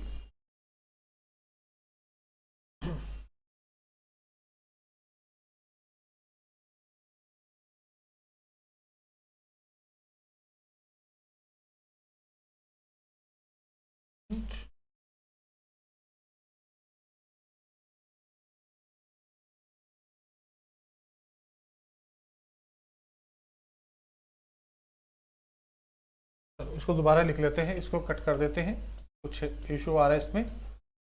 ये कितना है, 5:3 है। ठीक है, उसके बाद the ratio of age is 4 years ago, 4 साल पहले, and B is 4 year hence। तो ये 5x और ये 3x। तो ए की 4 साल पहले और जो बी की एज है वो 4 साल के बाद, दोनों क्या है, 1:1 मतलब इक्वल है। तो देखो x को एक साइड करेंगे तो कितना हो जाएगा, 2x इज इक्वल टू 8। तो x की वैल्यू क्या आ गई, 4 आ गई। तो हम कह सकते हैं कि अगर a की प्रेजेंट एज 20 ईयर है तो b की जो प्रेजेंट एज है वो कितनी होगी, आपकी 12 ईयर होगी। ठीक है, उसके बाद पूछा क्या है, what is the ratio of a is 4 year hence, 4 साल बाद, मतलब ये कितना 24, ये 4 साल पहले कितना 8। तो 3:1, ऑप्शन सी आपका इस क्वेश्चन का राइट आंसर होगा। चलिए नेक्स्ट क्वेश्चन। नेक्स्ट क्वेश्चन में क्या बोला गया है, the simple interest occurred on an amount of 16,500 at the end of 3 years is 5940. What would be the compound interest occurred on the same amount at the rate in the same period? देखो rounded off 2 digit, मतलब approx भी calculate करोगे तो चलेगा आपको। ठीक है, देखो 5940 ये 3 ईयर का इंटरेस्ट है, तो पहले तो 1 ईयर का इंटरेस्ट कैलकुलेट करते हैं। देखो पहले इसको डिवाइड करेगा 1 पे, फिर 9 पे, फिर 80। 1980 एक साल का इंटरेस्ट है 16,500 के ऊपर। ठीक है, 20 से 20 कैंसिल। मैं सबसे पहले 11 से डिवाइड करूं, 1 पे करेगा और फिर 5 पे करेगा, 180 मतलब 12%। तो 12% 3 ईयर के लिए कैलकुलेट होगा, तो 36% तो डायरेक्ट होगा ही होगा, प्लस 12 का स्क्वायर कितना होता है, 144 डिवाइड बाय 100 इंटू 3। तो ये लगभग आपका अप्रोक्स मैं कह सकता हूं कि 40.5% लगभग आएगा, 40.5%। ठीक है, इसका 40% निकालो। इसका अगर मैं 40% निकालता हूं तो डायरेक्ट मेरा 6600 आता है। देखो जैसे 6600 आया, 2 ऑप्शन तो कैंसिल। ठीक है, अब 1% कितना है, 165, तो लगभग 80 के अराउंड बनेगा। तो 6680 के अराउंड ऑप्शन ए आपका राइट आंसर होगा। ऐसे क्वेश्चनों को परसेंटेज पे कैलकुलेट करो, विद इन सेकंड कैलकुलेट हो जाएंगे। नेक्स्ट क्वेश्चन में क्या करें, some mangoes are purchase at the rate of 8 mangoes per rupee and some more mangoes at the rate of 6 for 1। 8 1 रुपए की दर से और 6 खरीदे हैं, ये भी 1 रुपए की दर से। The investment being equal in both case. ये चीज ध्यान देने वाली थी इस क्वेश्चनों में। अक्सर ऐसे क्वेश्चनों में वो बोलता क्या है कि क्वांटिटी सेम है, बट यहां उसने क्वांटिटी सेम नहीं बोली, आपको क्या बोला है कि जो इन्वेस्टमेंट है, जो पैसा खर्च किया है, वो दोनों में बराबर था। तो इन्वेस्टमेंट तो सेम है बाय डिफॉल्ट हमारी, तो हम कह सकते हैं कि उसने 14 आर्टिकल कितने रुपए के खरीदे थे? 2 रुपए के खरीदे थे। Now the whole quantity sold at the rate of 3.541। देखो जितने खरीदे उतने बेचेगा, बस इसको 4 से मल्टीप्लाई कर दो, तो 2 रुपए में खरीद के 4 में बेच रहा है, तो 100% का प्रॉफिट ले रहे हैं, क्योंकि डबल हो गया पैसा और डबल हो गया तो 100%। चलिए नेक्स्ट क्वेश्चन। नेक्स्ट क्वेश्चन में क्या कह रहे हैं? The ratio between male and female in A city is 3:7। The children present among the mails and females of the city is 25 and 30%। देखो इसको 300 इसको 700 मान लेते हैं, ये मेल है और ये फीमेल है, ठीक है। चिल्ड्रन जो है वो 25% है मेल का और फीमेल का कितना है? 30%। If the number of adult mail is 18,000, देखो मतलब इसका 75%। देखो अगर मैं 300 का 75% कैलकुलेट करता हूं तो मतलब 225, तो जो 225 यूनिट की वैल्यू है वो 18,000 है। 1 यूनिट की वैल्यू क्या हो जाएगी? डिवाइड बाय 225, और आपको तो 1000 की वैल्यू कैलकुलेट करनी है। अगर मैं 25 से डिवाइड करूंगा 9, इसको डिवाइड करेंगे 40, 9 से डिवाइड करेंगे तो 2000, तो 80,000 ऑप्शन बी आपका इस क्वेश्चन का राइट आंसर होगा। चलिए नेक्स्ट क्वेश्चन क्या कह रहे हैं? Shalini present age is 5 times of her daughter age. Shalini और उसकी डॉटर की एज, शालिनी की एज कितनी है? 5 गुना है। अगर उसकी बेटी की एज 1 है तो उसकी शालिनी की एज कितनी हो जाएगी? 5 हो जाएगी। And the ratio between the Shalini present age to her father present age is 5:5। अगर शालिनी की एज 2 है तो उसके जो फादर की एज है वो 5 है, तो मतलब ये रेशियो शालिनी की एज तो सेम रहेगी। तो सेम करने के लिए यहाँ 2 और यहाँ 5 से मल्टीप्लाई करते हैं, तो कितना होगा? देखो 25, 10 और 5 आ गया, ठीक है।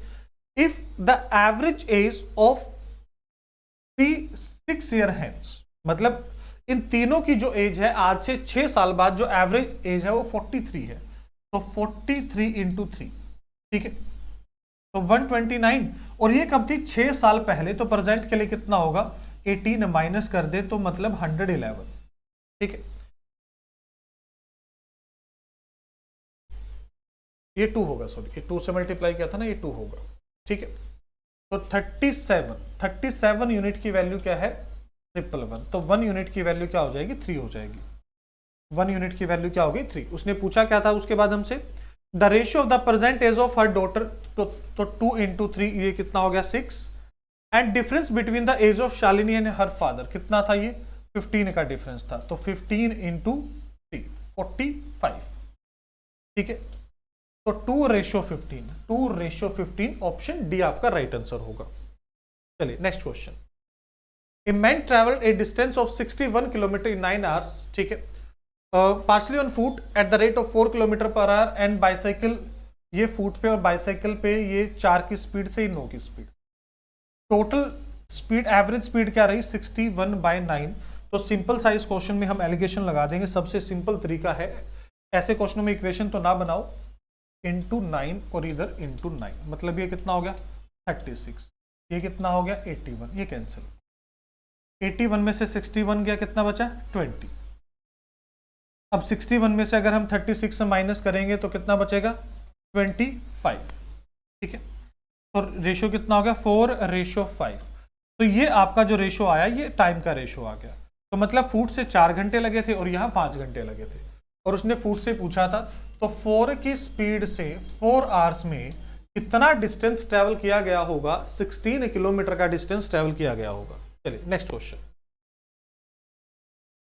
नेक्स्ट क्वेश्चन में क्या करें? In what ratio must A grocer mix 2 varieties of T worth 60 rupees A KG and 65 rupees A KG. 2 अलग अलग क्वांटिटीज को मिक्स कर रहा है, जहां एक की कीमत 60 रुपए है, दूसरे की कीमत कितनी है? 65 रुपए है, ठीक है।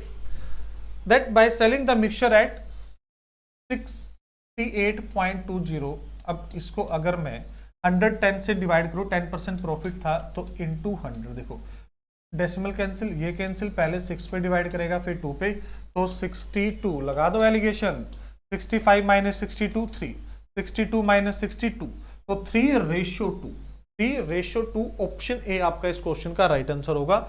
नेक्स्ट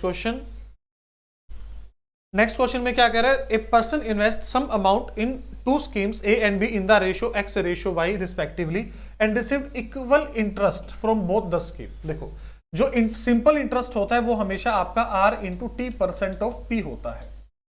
सिंपल इंटरेस्ट क्या होता है, r into T percent of P, मतलब दो में इंटरेस्ट इक्वल मिल रहा है, ठीक है। प्रिंसिपल का रेशियो x रेशियो y है। If the rate of simple interest in both the scheme A and B in the ratio 7:5, rate of interest भी कितना है 7:5 है, तो x और y का देखो टाइम सेम इंटरेस्ट सेम, तो जो रेट ऑफ इंटरेस्ट का रेशियो होगा और जो प्रिंसिपल का रेशियो होगा वो एक दूसरे के इनवर्सली प्रोपोर्शनल हो जाएंगे, तो 5:7 आपका राइट आंसर होगा। चलिए जी next question, A and B can together finish a work in 30 days. A और बी किसी काम को 30 दिन में पूरा करते हैं। ए और बी किसी काम को 30 डेज में पूरा करते हैं। दे टुगेदर वर्क फॉर 20 डेज, उन्होंने 20 दिन तक काम किया था, तो मतलब तीसरा हिस्सा मतलब 3 में से दूसरा हिस्सा मतलब 2/3 वर्क कर दिया था उन्होंने, बचा कितना 1/3, ठीक है। वो अकेला ए करता है 20 डेज में। अगर एक काम वो 20 दिन में कर रहा है तो मतलब पूरा काम कितने दिन में कर देगा, 60 दिन में कर देगा, ठीक है। तो उसने बाय डिफॉल्ट यहाँ चलो ए का ही पूछा था तो बस 60 आपका आंसर आ गया, कुछ करना ही नहीं था, बहुत आसान क्वेश्चन था। A train cross a pole in 24 second, pole को क्रॉस किया है 24 सेकेंड में, and a second train of the same length same है, cross a platform in 30 second with a 20% more than first speed.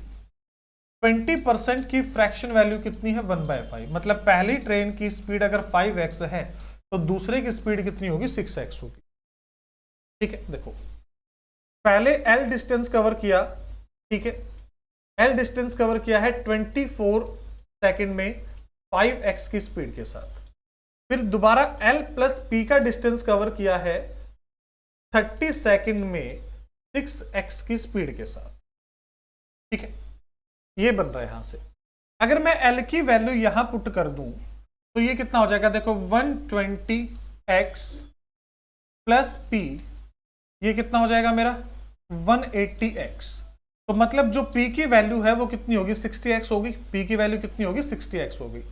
Ratio पूछा था उसने L और P का, length of train and length of platform, ये कितना है 120x और ये कितना है 60x। तो लो जी रेशियो कितना आ गया 2:1, ऑप्शन ए आपका इस क्वेश्चन का राइट आंसर होगा। चलिए नेक्स्ट क्वेश्चन, नेक्स्ट क्वेश्चन में क्या कह रहे हैं, the selling price of 3 articles A B and C is 29:27 ratio 32।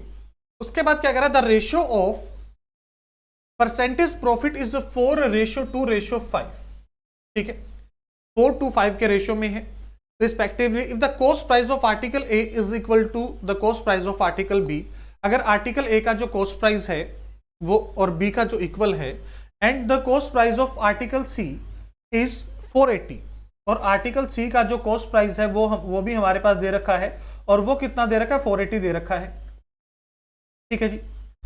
उसके बाद उसने हमसे पूछा क्या है, then what is the overall gain, कि पूरे पे जो गेन है वो कितने का हुआ था। देखो 3 आर्टिकल हैं आपके पास ए बी और सी। सबसे पहले तो इनके एसपी का रेशियो दे रखा है 29:27:32। उसके बाद प्रॉफिट परसेंटेज का रेशियो दे रखा है 4:2:5, ठीक है, कितना दे रखा है 4:2:5, ठीक है।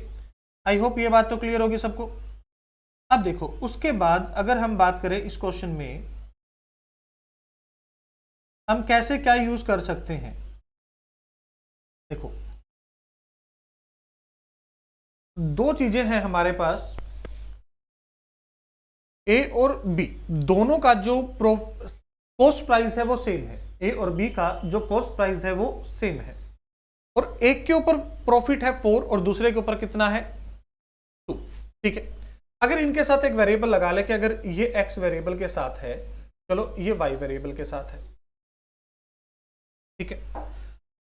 अब अगर मैं दोनों का जो कॉस्ट प्राइस है वो लेट कर लूं कि जो फर्स्ट आर्टिकल है उसका कॉस्ट प्राइस भी 100 है और दूसरे का भी कॉस्ट प्राइस भी 100 है, ठीक है। तो 100 के ऊपर प्रॉफिट हुआ 4x और दूसरे के ऊपर प्रॉफिट हुआ आपका कितना हो जाएगा 2x। तो दोनों का जो सेलिंग प्राइस है वो कुछ इस रेशो में आ रहा है 29y/27y, ठीक है। या अब जब कैंसिल करोगे तो ये तो कैंसिल हो जाएगा, यहां से अब क्रॉस मल्टीप्लाई करते हैं, ठीक है। ये कितना हो जाएगा 27 into 100 plus 27 into 4x is equal to 29 into 100 plus 29 into 2x, ठीक है। अब x को एक साइड करते हैं और नंबर को एक साइड करते हैं। देखो ये 27 into 4x minus 29 into 2x is equal to 29 minus 27 और 100 यहां से कॉमन ले लिया हमने, ठीक है। यहां से मैं कॉमन लूंगा तो 2x मेरा कॉमन आ रहा है, देखो 2x कॉमन आ जाएगा 27 into 2 54 minus 29 is equal to 2 into 100। देखो 2 से 2 कैंसिल, ये 25 इसको 4 पे डिवाइड करेगा। तो सबसे पहले तो मेरे पास जो x की वैल्यू है वो 4 आ गई, तो 4 इंटू 16 ये 8 और ये कितना आ गया 20। मतलब मेरे पास प्रॉफिट परसेंटेज तो आ गया, ठीक है। मेरे पास सभी का प्रॉफिट परसेंटेज तो आ गया। आई होप ये बात तो क्लियर होगी। अब मैं y की वैल्यू निकाल सकता हूं यहां से। इस क्वेश्चन में देखो थोड़ी सी कैलकुलेशन है क्योंकि क्वेश्चन इस तरीके से दे रखा था, नंबर ऐसे थे हमारे पास। आर्टिकल जो C है वो 480 रुपए का है, ठीक है। आर्टिकल जो C है वो मेरा कितने का है 480 रुपए का, और 480 रुपए के हिसाब से उसने 20% प्रॉफिट लिया है, मतलब 96 रुपए का उसने प्रॉफिट लिया है, ठीक है। 96 रुपए का उसने प्रॉफिट लिया है। तो 480 रुपए की चीज थी, ठीक है। और उसके बाद अगर हम बात करें 480 की चीज थी, 96 का उसको प्रॉफिट हुआ। अगर ये 580 में से 4 माइनस कर दे 576 की जो वैल्यू है वो 32% के इक्वल है, इस 32 यूनिट की वैल्यू के इक्वल है। अब 32 से अगर इसको डिवाइड करेंगे, सबसे पहले किस पे डिवाइड करेगा 1 पे डिवाइड करेगा, ठीक है। 1 पे डिवाइड करेगा और उसके बाद लास्ट में 6 है तो 18 पे डिवाइड करेगा, 18 पे। लो जी, अब आपके पास सीपी भी आ गया 29 इंटू 16 18 सॉरी 27 इंटू 18 प्लस, और ये तो अभी हमने कैलकुलेट कर ही लिया था 576, ठीक है। अगर देखो ये 30 माइनस 1 कर लो 540 में से अगर आप 18 माइनस करोगे तो कितना आ जाएगा 522 आ जाएगा। सॉरी ये तो हमने, ये तो एसपी था ना हमारा, हाँ ठीक है। ये 522 आ गया। 522 के ऊपर उसको प्रॉफिट कितने का था 16% का था, तो 116 से इसको अगर डिवाइड करेंगे तो पहले 4 पे ये कितना आ रहा है 450 रुपए। तो पहले आर्टिकल की कीमत 450, दूसरे की भी 450 और तीसरे की 480, ठीक है। ये आ गया 4 4 8 12 और एक 1380 रुपए। तो टोटल सीपी है वो 1380 रुपए है, ठीक है। और इसको मल्टीप्लाई करेंगे तो 540 और 540 में से अगर माइनस करते हैं तो 476, ठीक है। 476 आ गया। 54 माइनस होगा ना 486। तो 5 5 10 और 4 14 ये हो गया हमारा। उसके बाद 76 86 और ये तो 15, ये आपका बन जाएगा 8 और 2 10 1600 और 16 1400 1584 1584 इसके 1584। ये वैसे अगर क्लियर हो गया, चलो मैं इधर लिख देता हूं कि जो टोटल सीपी है वो हमारा बना है 1380, हमने अभी कैलकुलेट किया था 1380 रुपए, ठीक है। और एसपी अभी हमने कैलकुलेट किया है 1584 तो 10% से तो ज्यादा ही है, ठीक है। कितने का डिफरेंस आ रहा है? अगर हम प्रॉफिट की बात करें तो इसमें से अगर 1380 हम माइनस करते भी हैं तो ये कितने का आ गया 402, तो 204 का प्रॉफिट हो रहा है, ठीक है। लगभग ये आपका पहले इसका बनेगा 10%, तो 138 हो गया।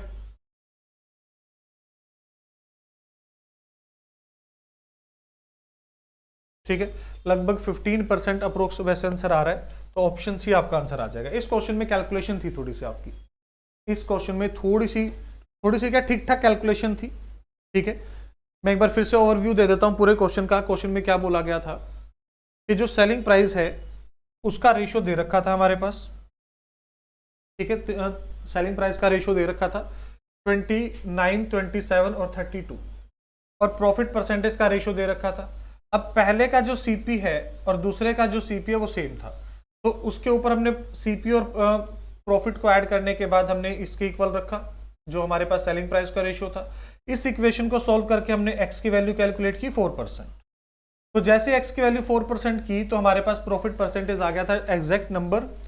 और अब जो आर्टिकल सीपी था उसका हमारे पास आर्टिकल सी का जो कॉस्ट प्राइस है 480 रुपए दे रखा था।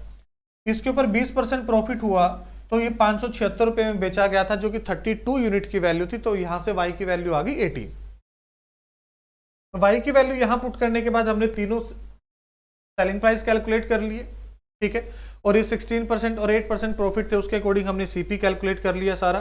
और टोटल सीपी कितना था 1350 रुपए, और टोटल एसपी कितना था 1584 रुपए, ठीक है। तो बस यहां से फिर हमने प्रॉफिट परसेंटेज कैलकुलेट किया जो कि 15% बनता है।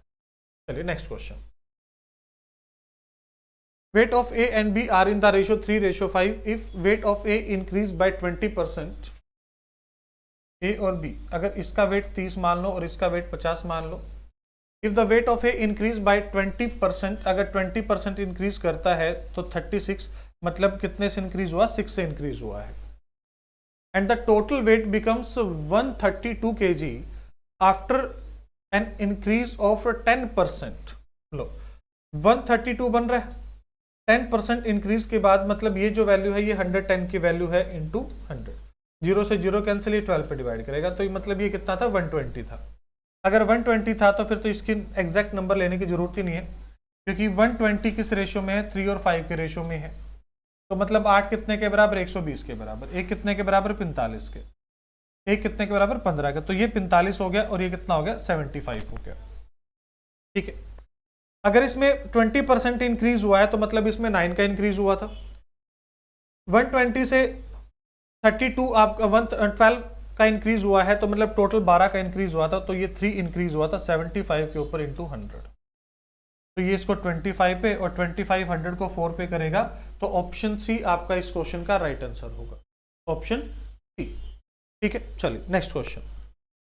चलिए लास्ट क्वेश्चन था। आई होप ये सभी क्वेश्चन सब बच्चों को क्लियर होंगे। अगर किसी भी क्वेश्चन में कोई डाउट है, कंफ्यूजन है, तो आप कमेंट बॉक्स में बता सकते हैं। तो मिलते हैं नेक्स्ट वीडियो में, तब तक के लिए टेक केयर।